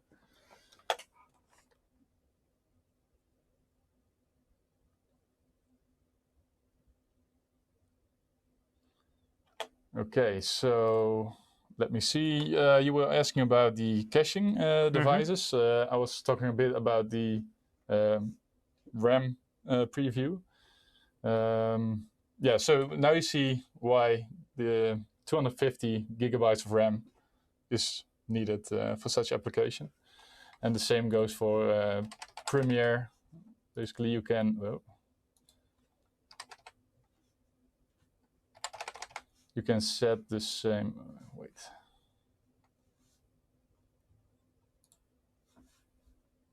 It wants to go to documents somewhere. Yeah, I know. Ah, there we go. You have project settings there as well. So Premiere is it's video editing software. Yeah. So Premiere you would use for I would say more basic editing, and After Effects is more for FX and animations. Because I know how to use Premiere. It's like quite straightforward video editing, but After Effects is, yeah, you can do quite crazy things with that. After Effects, yes, you can. It's a bit more advanced than Premiere, but for basic video editing, I would use Premiere Pro. And here you can see you can set the media cache here as well. So that's for these programs. So in that sense, After Effects and Premiere work in the same way with the caching. Right. So let me see if anyone has questions already. What did you break, lol? Yes, I know. It had 2. Someone is saying 94 minutes left for giveaway. I don't know. Is it 94? Yeah, should be okay. Should be okay. Okay, so yeah, well, in a couple of minutes we will do one more drawing. So at the end of your demonstration of Premiere and After Effects. Yeah. So what we already said, we have a 16-core CPU, the 9960X, and now we're gonna demonstrate why all these cores are well welcome to have. And the reason why we see 32 blocks is because of hyperthreading, right? Right. So indeed, there are 16 physical cores and 32 threads. Yeah. Yeah. Exactly. Each core delivers 2 threads. And here you can see our memory uses is already 22 gigabytes out of the 64. Many game PCs, I think the standard right now is like 16 gigabytes. So if you would do this on yeah, so the ideal situation for this project, and we are using a 16-bit bit depth project here. That's also well, more heavy. So this will be too much for a mid-range game PC. This, well, you can do it. The program is designed that way that you can run it pretty smooth, but if you want to take full advantage of the software, then you need at least 22 in this case. So for rendering, there are 3 options that we use. There is the internal renderer in After Effects. Let me demonstrate that quickly. That for that timeline I selected just in the project, it would take 16 minutes estimate. We're not going to wait 60 minutes, of course, because I already tested it. There's the external renderer called Adobe Media Encoder. And it's basically external renderer for Premiere Pro and After Effects.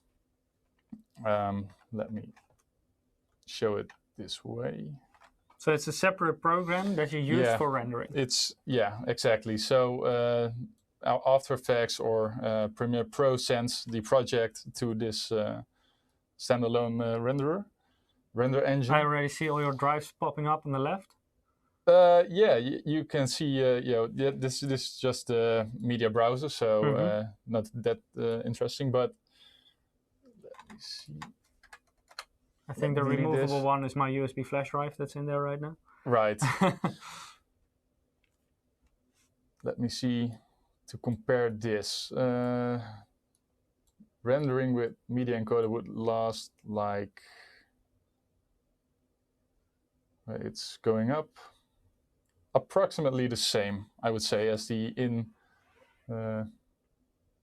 After Effects render engine. Well, this would go up in a few minutes, but we are not going to wait this long. What we are going to showcase is a standalone render solution called Render Boss. And you sounds pretty cool. Yeah.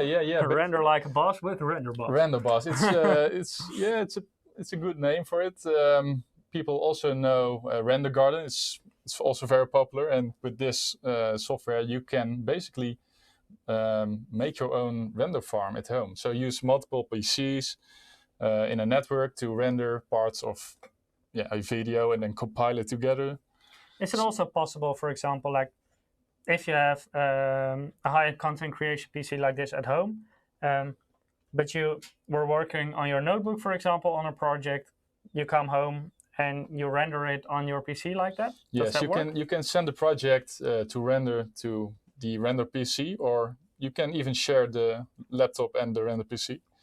So you can also use both at the same time? Yes, you can render it at the same time. Doesn't need to be like, hey PC, you're joining or rendering? It doesn't need to be 2 identical systems as well. So it will make its own subdivision. For example, the PC will do 80% of the rendering work, and the notebook will do there are some options. 20 left. Yes, there are some options to manage that. But first, we're gonna flush the memory and cache. Okay. So I've selected this part of the timeline to render. Basically, these are some B-roll shots with our colleague Chachi playing some CSGO like a boss. Always playing CSGO, that guy. Always CSGO. Pretty good at it. So when we come in on Monday and we ask Ja, so what did you do last weekend? I've been playing CSGO. So this is the standalone software Render Boss, and as you can see here, we are currently using this PC.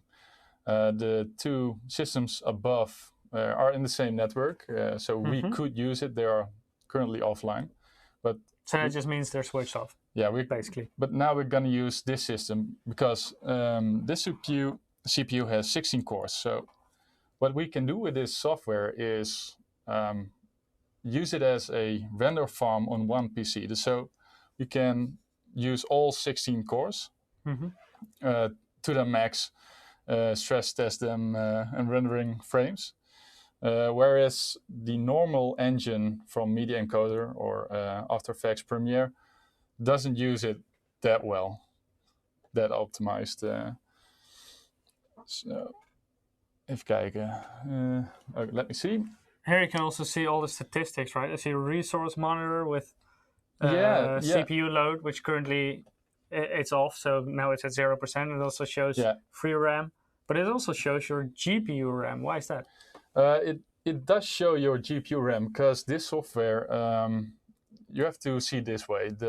This software basically fires up multiple instances of After Effects and divide the timeline you see here in, well, here you have 10 initial thread target. So if there are 10 threads running, it fires up 10 instances, and each instance or thread renders a certain part of this timeline. So it cuts it in 10 pieces. 10 pieces and then it's sending it to certain cores of the CPU. So let me... we have to keep our viewers happy. They want another winner. Giveaway. Okay. They want another winner. So for the people who haven't participated yet, go to msi.com/2/insider. I will also drop a link in chat so you can directly go there. And then we will draw our next winner. I hope the name is not too difficult this time.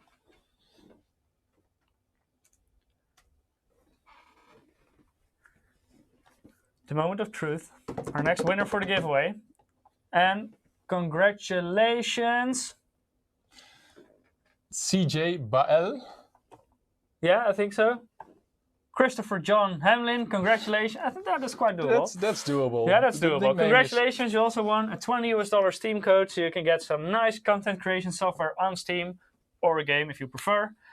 We'll send you an email with the Steam wallet code in the coming days. If you haven't participated yet, please do so. We will have more winners later in the stream. More actions you perform, the bigger chance you will have to win. So now let's continue with our content creation demonstration. Okay, so we're currently still working with RenderBoss. Yeah, we're gonna fire up the render. So RenderBoss is also compatible with a lot of different programs. Yeah, basically After Effects Premiere that I know of, but there are many. Maybe more. I don't know for sure. Render Garden is also very popular, but now we're going to use RenderBoss. So Render Garden is like a similar type of program? Similar type of program. So here we can send the project to the queue of RenderBoss. Here we have selected multiple machines. Well, we have one PC in the network active, so that's the PC we're using now? Right, and we are going to do the final video processing in After Effects. Now, this is not necessary, but let me see what happens here. So now the project is in the file queue. And I have set the thread manager to demanding, so it's going to do its very best to reach this target. Now it's fired up 2 threads. And let me see the performance. So you see the memory usage is okay, that increased slightly. It increased slightly. It more than doubled. Exactly.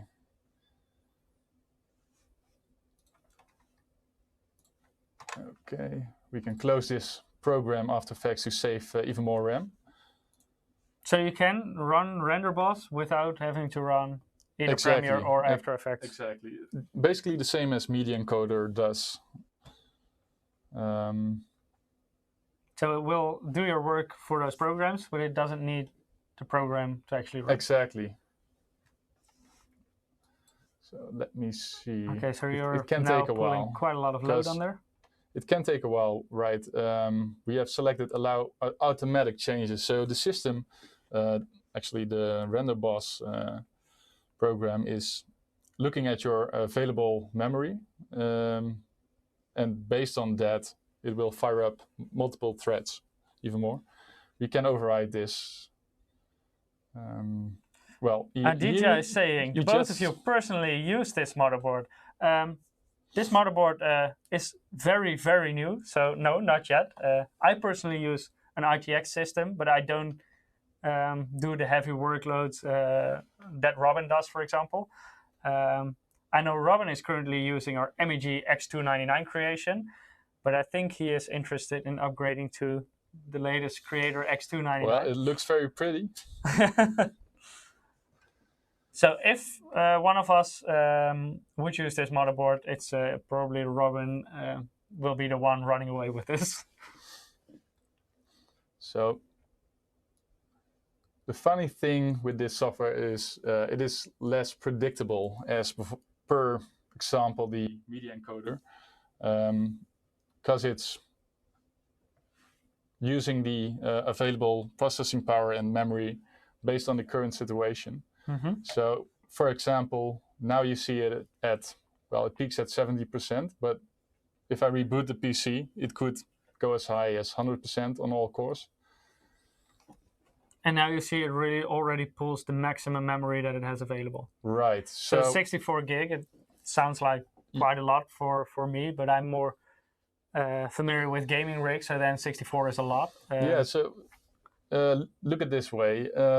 Each thread uses a certain amount of RAM memory to be able to operate. If I select this, 11 for example, or 12, or it doesn't... Or 255. Yeah, it will try, but it can't because I'm already running out of memory. So okay. In a previous situation, I had... So here, if you would upgrade, for example, to 128 gigabytes of memory, that would instantly give you better performance in RenderBoss. Right, it would, yes, because more memory per thread is more ideal, I would say. It runs more stable, it can go higher in threads, etc. Well, it's boosting 90% almost. Yeah, we can wait for this, but we are not going to do it. I think you have more to show, right? Yeah, I have tested this system so we can look at the results.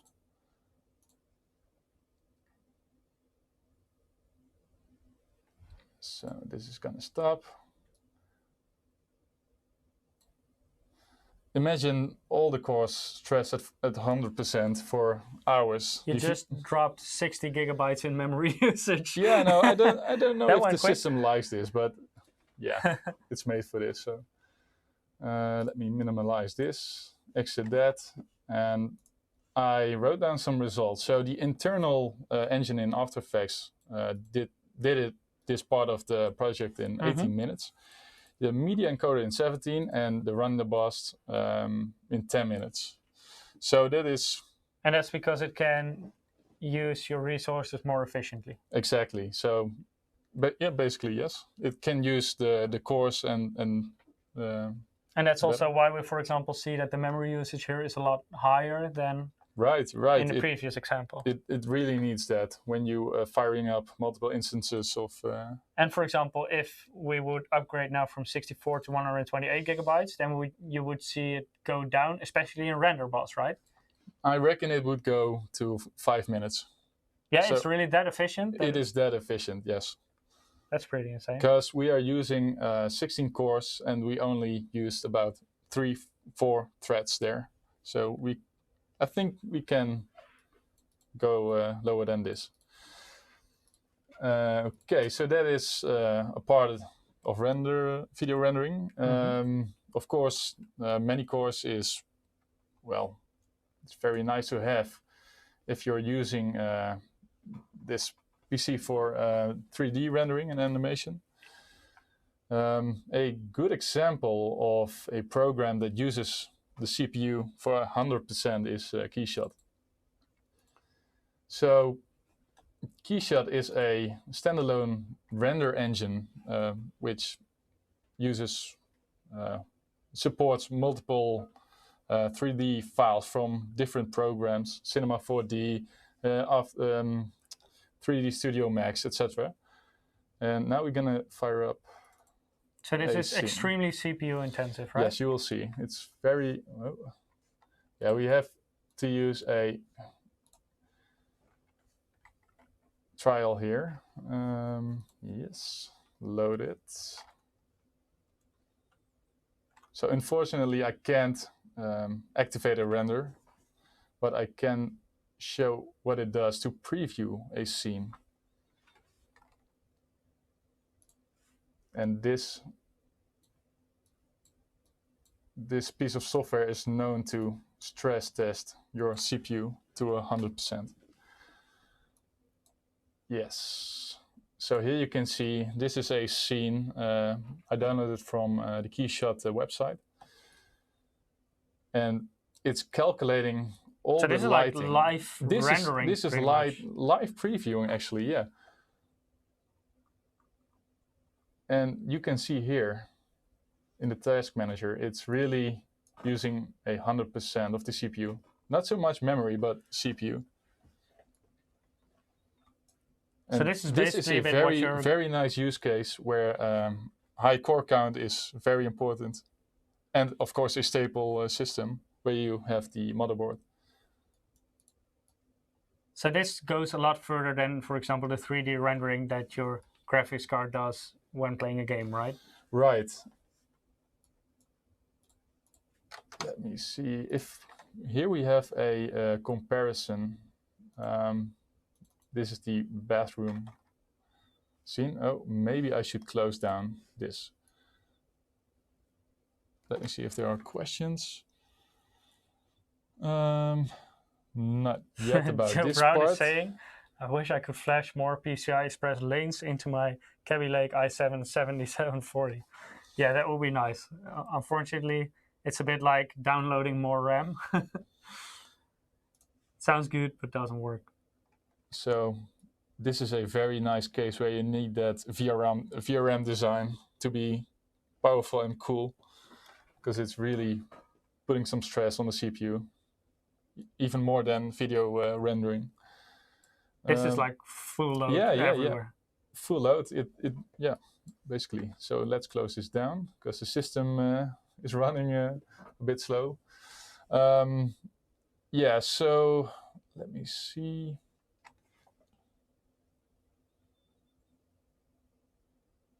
Let me see. When we compare in this chart, we can compare a 12 core with a 4 core, for example.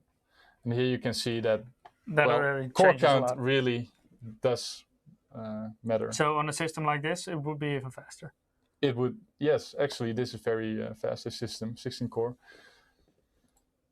Okay, so the system is cooled down a bit. Let me see. If you do have any questions, please ask them so we can answer them. Let me see. Yeah, so there are multiple programs. We have V-Ray to benchmark. V-Ray is another render method, I would say. What does V-Ray render for kind of thing? Photorealistic scenes. So also with like the light in very complex ways, stuff like that? Yes, indeed. That's exactly what it does. So disable GPU, we don't need that because it's all about the CPU now. And here you can see right away it's going. So it starts like a little bit with the outline, and then it makes more detail, more detail, more detail. Yes, it's like rendering multiple passes, lighting, and it does, how do I explain? It does pre-passes to calculate lighting, and then it does the final render. And it manages to throw all cores to 100% load. Yes. So yes. it's really efficient as well on the... Yes, if you're a 3D designer or artist, this is very nice to have, I would say. And it does it in...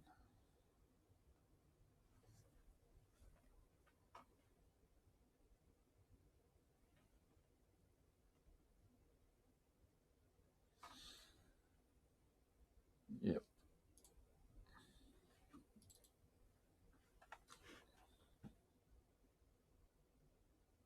So this was because it shows the GPU, but you switched it off, right? So this was completely on the CPU. This is completely CPU based, yes. And here we see that the memory usage is really low. Yes, yes, that's the funny case. It's a funny thing. That's also quite interesting because it really matters a lot what you do for what's important. Because if you do, for example, the rendering with RenderBoss, there you see that memory is like the main thing that you should focus on. Your CPU, a faster CPU does help, but memory gives you the biggest performance Yeah, I would boost. say, yeah, memory is very important with video and also other applications, but not so much for rendering 3D.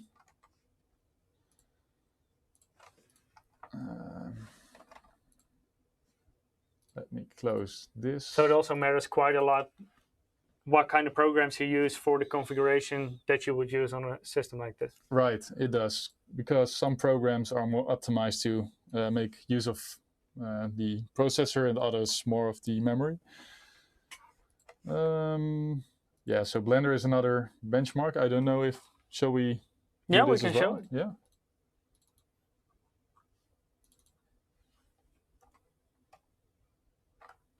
So what does Blender do?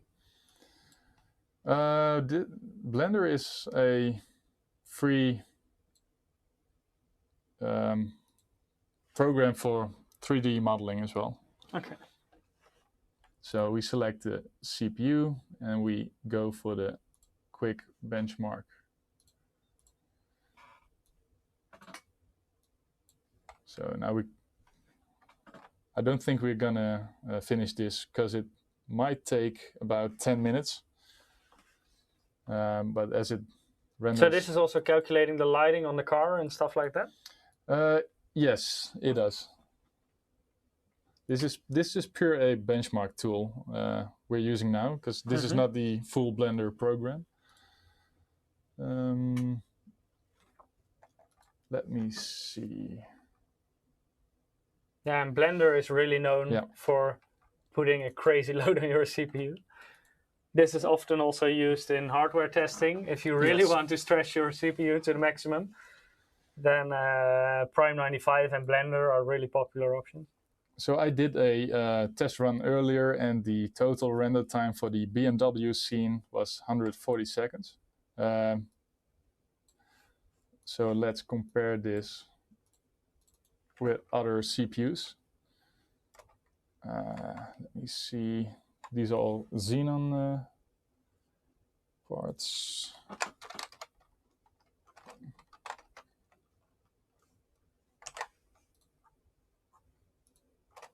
Oh, there we have it. So when we compare this to a 9900X. So that's the 10-core version?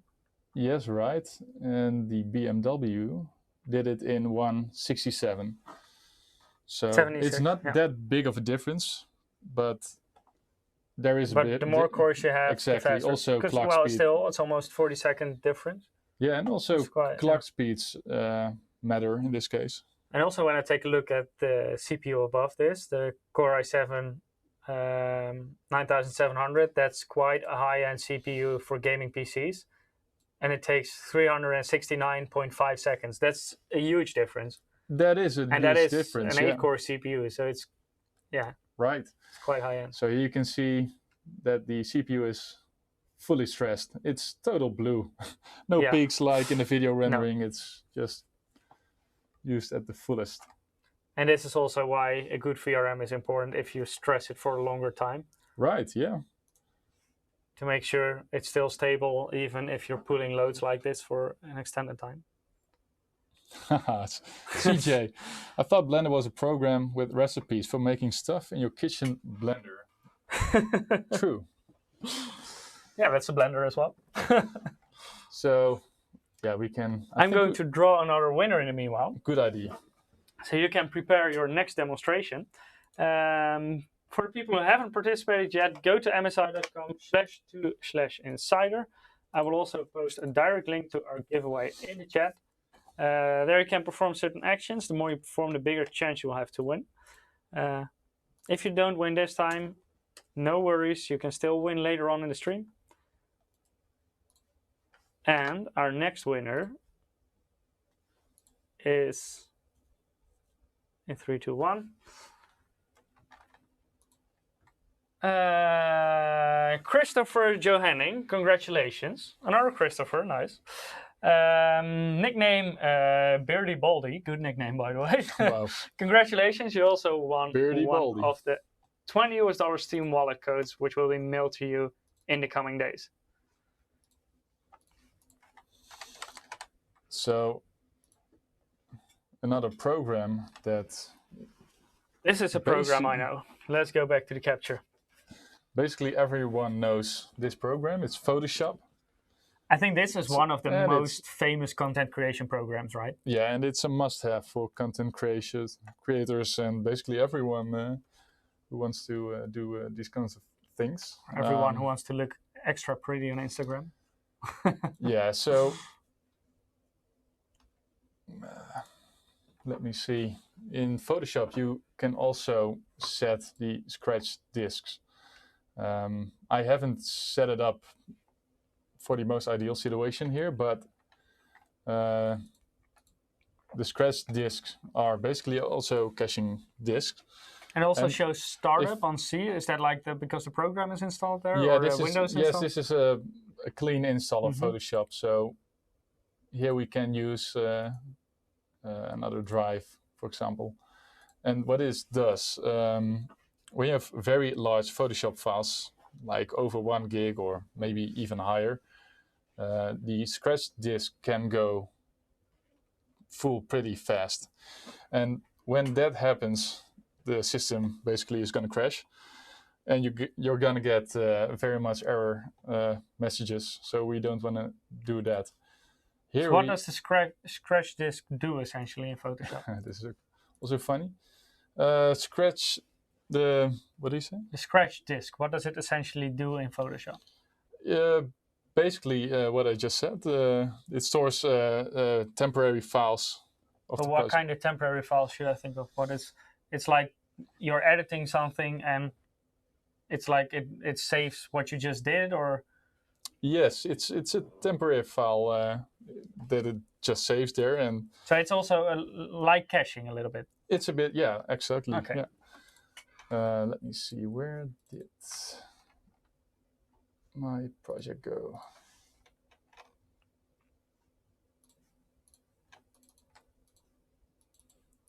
AK saying 3 times Western Digital Black SN750 500 gigabytes. Yummy. These are actually still the SN700, I think. I know we have a 750 laying around somewhere as well. I think the ones installed right now are 700s. But they're also really fast SSDs. So here I pulled a previous key visual from the archive. And this file is about, well, 600 megabytes. So it's not too, no, it's not too big. It's not too big. That's not too big. But as you can see, well, there it goes. At first it was very intense to zoom in. What kind of resolution are we talking about that this is 600 over 600 megabytes? Yeah, so image resolution in pixels is 7560. Okay, so over 5K. It's over 5K, but the resolution is set at 350. And that's a bit high, I would say. It's more for print. I think by default it's 70 or something? 72. It's 72, for web visuals. So that's increased by a lot. Yeah, so this is very heavy to work with, and you can see that as well. Let me see. So, let me check. Let's delete this part. Because you're using all the separate layers in here? Yes, I am. These are all separate layers, but not only that, these are smart objects as well. So high resolution files converted to smart objects. What you can do is you can basically scale them down, scale them up, and they won't lose quality and resolution. So when you work with a file like this, you work with... So that's also why they are so big. That's exactly the case. You work with these smart objects, and at the end of your project, you basically want to rasterize the smart objects so they become pixels again at the size they are set in the project. So it's very hard to work with. I don't know exactly how much memory. Well, not that much. But it's, as you can see, it's just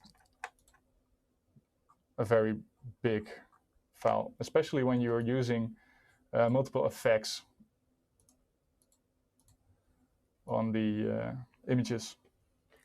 And Photoshop can, because like basic Photoshop usage is not extremely hard on your PC. But once I, for example, I was on holiday in the United States, and I was walking around with a DSLR camera. Right. And I shot everything in RAW, and I wanted to convert it to JPEG. That took ages. Really? I did it on my notebook, but like, is that also CPU intensive or? Yes, it is.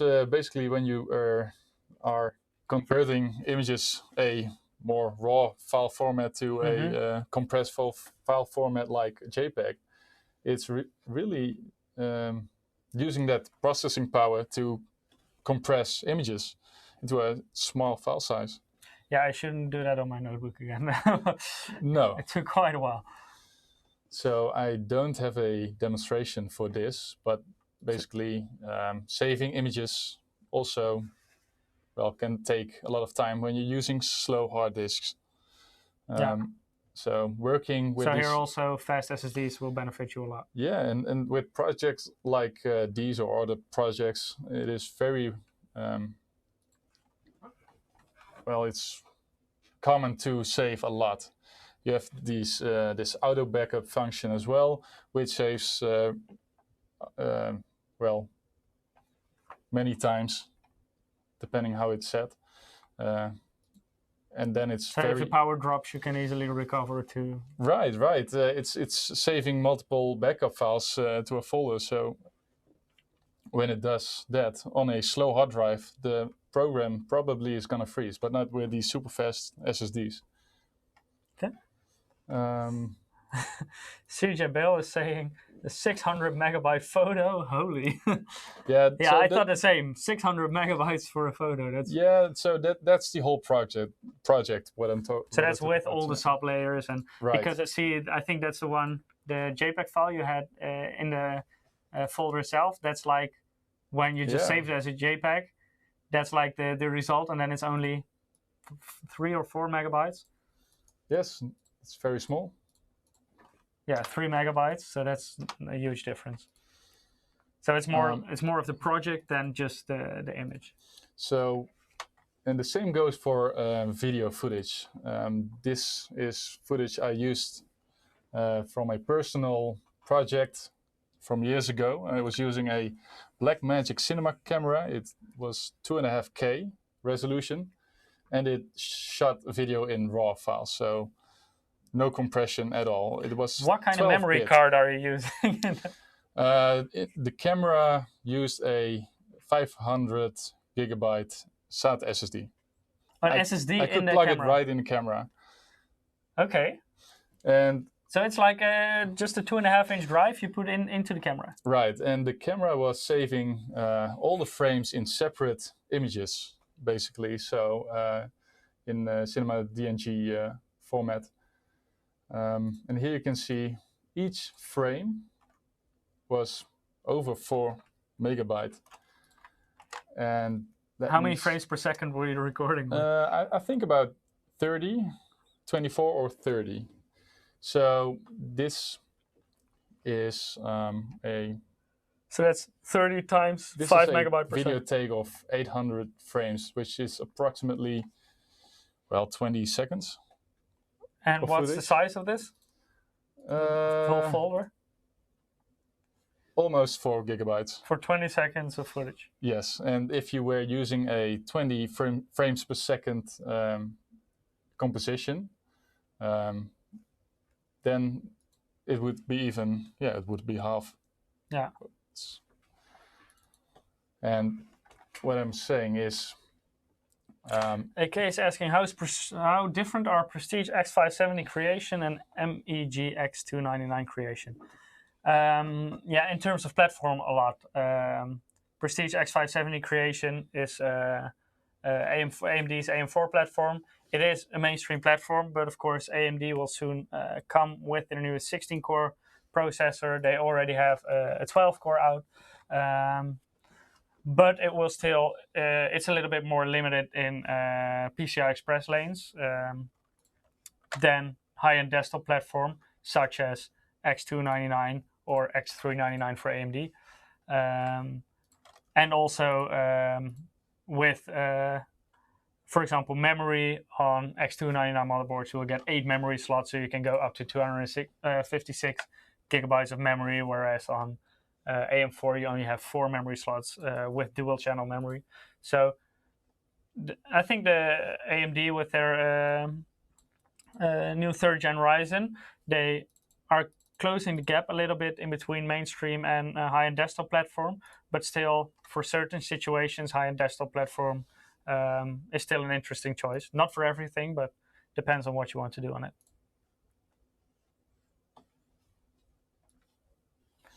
Okay, so I just started After Effects. Let me see. It was actually a 26-second time frame at 30 FPS. People are probably asking, why does the image look so bright? Well, I just wanted to ask you that. With Robin, why does the image look so bright? With many professional cameras that shoot raw footage, a method is to expose to the right. Basically what that means is, because you are shooting raw footage, you can fine-tune or tune the exposure afterwards. So it looks very washed out and overblown highlights and stuff, but you can really pitch this down. That's also why, right for example, professional photographers shoot in RAW, right? Because they can still change everything and afterwards. I would never use After Effects for this footage. Yeah. I would rather use DaVinci Resolve, because it uses a GPU renderer that supports these kinds of files very much. Okay. So if I would play this at a 1/4 resolution, you see it doesn't move very fast. This is not nearly real-time rendering. And imagine that I set the composition. Well, now it's 2.5K. That's correct. But you can see it's very heavy. Those raw files. This is extremely heavy. It's very, very heavy. So for this, you really want those fast M.2 SSDs. So the files are loaded faster. But not. And that's also because of simply the file size, right? Right. It's right. It's not compressed at all, so it's very hard to read by the program as well. You can convert it to other. This is not something you would upload to your Facebook, for example. No, definitely not. I think Facebook also wouldn't accept files like this. For grading this kind of footage, to color grade, I would use DaVinci Resolve, then export it to another file format, and then import it into, well, if you're an Adobe user, Premiere Pro. So the raw footage is just for the editing process, and then eventually you use a compressed format to... Right. So this is, these are all shots taken with this camera, and the total file I just size. wanted to ask you, how big is this folder? Not that big. I know Not that big. I know, Almost 200 I know, gigabytes. I know the whole project. The whole project was about 1 terabyte. So this is a small portion of that. So you actually had to swap SSDs in the camera in the meanwhile. This as a reminder. This is raw footage, so these are 4, 5 to 8, 10-second clips. But when you're shooting a much longer video, it's gonna ramp up. The file size is really gonna ramp up. And when you're storing or copying these kind of files to your PC, you really need a super fast storage solution. And as you can see now, you really need those M.2 SSDs. Because this takes about 3 minutes, but on normal HDDs, it would take, well, maybe hours. That's also the struggle I had at home. I have a very fast M.2 SSD in my computer, but then I wanted to transfer some stuff to a SATA SSD, and then you really run into the bottleneck of that device. Right, it does, and well, many people don't use normal HDDs that much, but even the SATA SSDs are much slower than the M.2 SSDs. Yeah, they're really bottlenecked by the interface. Right. It really does bottleneck in practice, the system. They go up to approximately 560 megabyte per second. Exactly, and that's why I also like the M.2 expansion card, because you have those 4 slots on the on this model, and then you can combine, well, actually 4 M.2 SSDs in RAID, maybe not, into a very large hard disk. Yeah, so like the adding card would become your hard disk pretty much. So when you're working with these kind of files, you really need that. Yeah. So then, for example, on the motherboard, you could have like your boot SSD and your caching SSD. Right, and also storage. Yeah. Well, with the expansion card, you have a storage option. Yeah. Key Codec is saying, I've been working with raw R3D files recently. Been having to resort to proxy editing on my Mac. So what's that exactly? Even kijken, who's saying that? Codec is saying, I've been working with raw, the last one. Yes, so proxy editing, that's very commonly used. What is proxy editing? Yeah, so when you're making proxies that are basically low resolution files of the footage, and then you're working with those proxies to edit. Okay. That's a very good idea, yeah. So that's to make sure the system is still capable of... Exactly. When I was working on this project, and it was in 2013, I guess, I was using proxies as well, because when I was using the 2.5K full resolution composition, it was really hard on my PC. I had a 6-core back then, and that thing was really stressed out. I only had 24 gigs of RAM memory. Yeah, you can imagine. Back in 2013, a 6-core was not that bad. No, I bought the system in 2010. It was very expensive, but then even with rendering and editing 2.5K files, especially RAW, it was very hard to do. So, okay. So then proxies are the way to go to still... Yeah, basically, yeah. You can use proxies or convert footage to more suitable file formats to edit. So let me see. Another example where processing power comes in handy is to back up your projects and files, basically. So when we go to this again and put it in an archive, set to ultra, yes, nice. You can see it really benefits of using 16 cores. Yeah.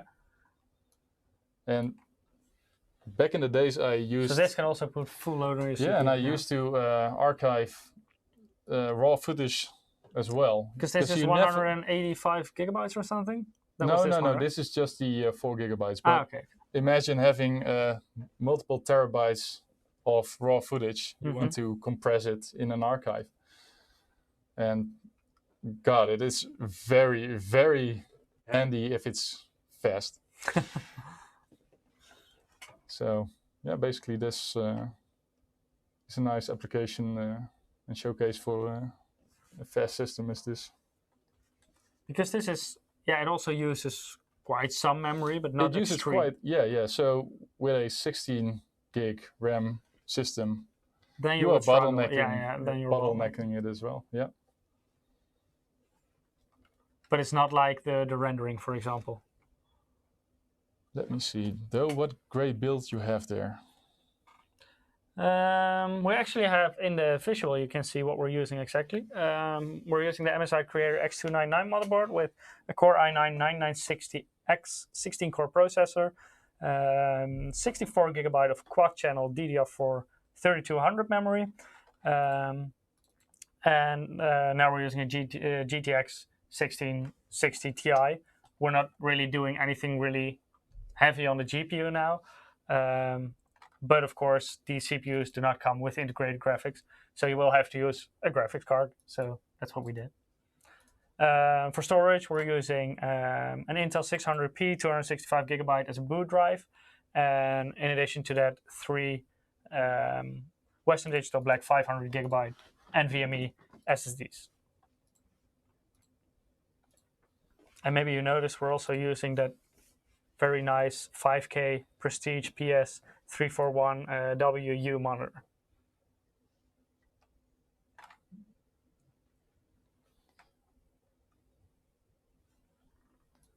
Okay, so let me see. What can we show now? I think Cinebench is also always nice to show because you can really see all the cores and threads doing their work apart from each other. Okay, let's fire up Cinebench. What a god build. Yes, it is a very nice build to work with. Yeah. And still, Robin managed to find a bottleneck with the render bus because we are only using 64 gigabytes of memory. Yeah. And with the render bus, it fills up easily. Yeah, before this, I've used the 18-core version of Intel. And the 9980XE. Exactly, and that was a very nice CPU as well. So here is another render from Cinebench, 3D rendering. So every block is like a thread rendering a certain piece of that picture, right? Right, it does. And can we see? Yeah, it's really, also full load. It's really stressing the CPU. So it's quite light on the memory, but extremely heavy on the CPU. And I've used, as I said before, I did 3D modeling and animation for about 5 years, maybe more. And yeah, we had projects where you just needed to render for about a week when you didn't use a render farm, which could be very expensive at times for large projects. And especially when you do many iterations of projects or many changes, you want to see from, okay, how does the render look now? You want to do some temporary rendering between versions. Basically. So a temporary render is like you don't render it into full detail, or how should I say it? Yeah, that could be, but it's very nice to check for like, okay, so I did this, what's the outcome? And then you can do a render. You don't have to send it to a render farm. Yeah. The only solution you have is to build a PC like this with many cores maxed out. So then you don't have that problem. Or use multiple systems, but yeah. What would you say is more efficient, for example, in render farm? Would you rather have 2 systems with an 8-core combining or 1 system with 16-core? Well, the maximum of systems I've used with a network render with 3D Studio Max was 8 PCs. 8 PCs simultaneously. All different working PCs. on the same project. 2 laptops, 2 old, well... So you just went around the building. What can I find? I used all Intel CPUs from all generations, basically. And Is it really also possible to combine Intel and AMD, for example, on this? Yes, you could. Yeah. Okay. But yeah, so just use whatever processing power you have available. Yeah, I would say. Okay, so our score is, well, not that bad. If we compare it to, let me see, this is an i7. Yeah, that was actually a high-end CPU in the mainstream platform a couple of years ago. Right. So and that's a huge difference indeed. It's a huge difference, yes. Okay, so I don't have anything I think I would like to show, but maybe we have the Creator Center. Oh yeah, we can take a look at that, definitely. Because we have some of the programs installed that, for example, you have the presets for. Yeah, so what do you want to show? Yeah, we can just go around a little bit, and maybe that you can define dedicated cores. So here you have the button to switch the creator mode on and off. Now the profiles are applied to Premiere, After Effects, and Photoshop. And there are many, many more programs to use the profiles for. Solid Edge, Rhino. I've used Rhino also for 3D and CAD design. So a lot of different programs are already supporting, and we're also increasing this list. So yeah, we're still developing on support for more programs. Yeah, earlier we used Keyshot 8, so when this is updated, it will be supported as well. Mm-hmm. Yeah, Maya I already saw here, yes. 3D Studio Max. AutoCAD also very yes, AutoCAD popular. For cut drawings and yeah.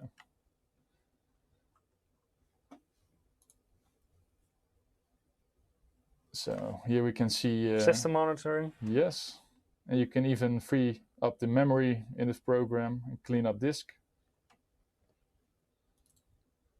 Oh, and here you can select the drive to clean up. And that, for example, will remove temporary files that are not necessary anymore, stuff like that. Right.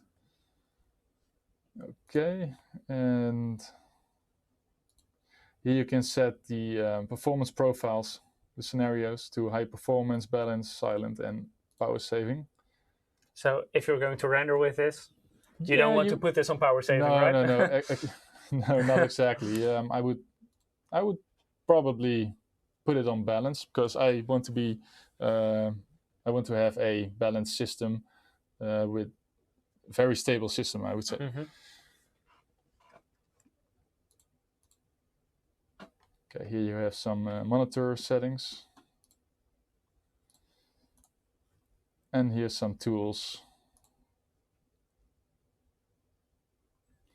And also, if we go back to the programs in the beginning, you can also customize each profile, right? I think so, yes. Let me see. Yep.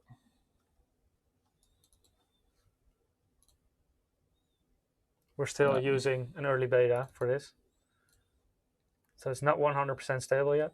No, and maybe it depends on the version of the software, the content creation software. I haven't tested this very well, so. Okay.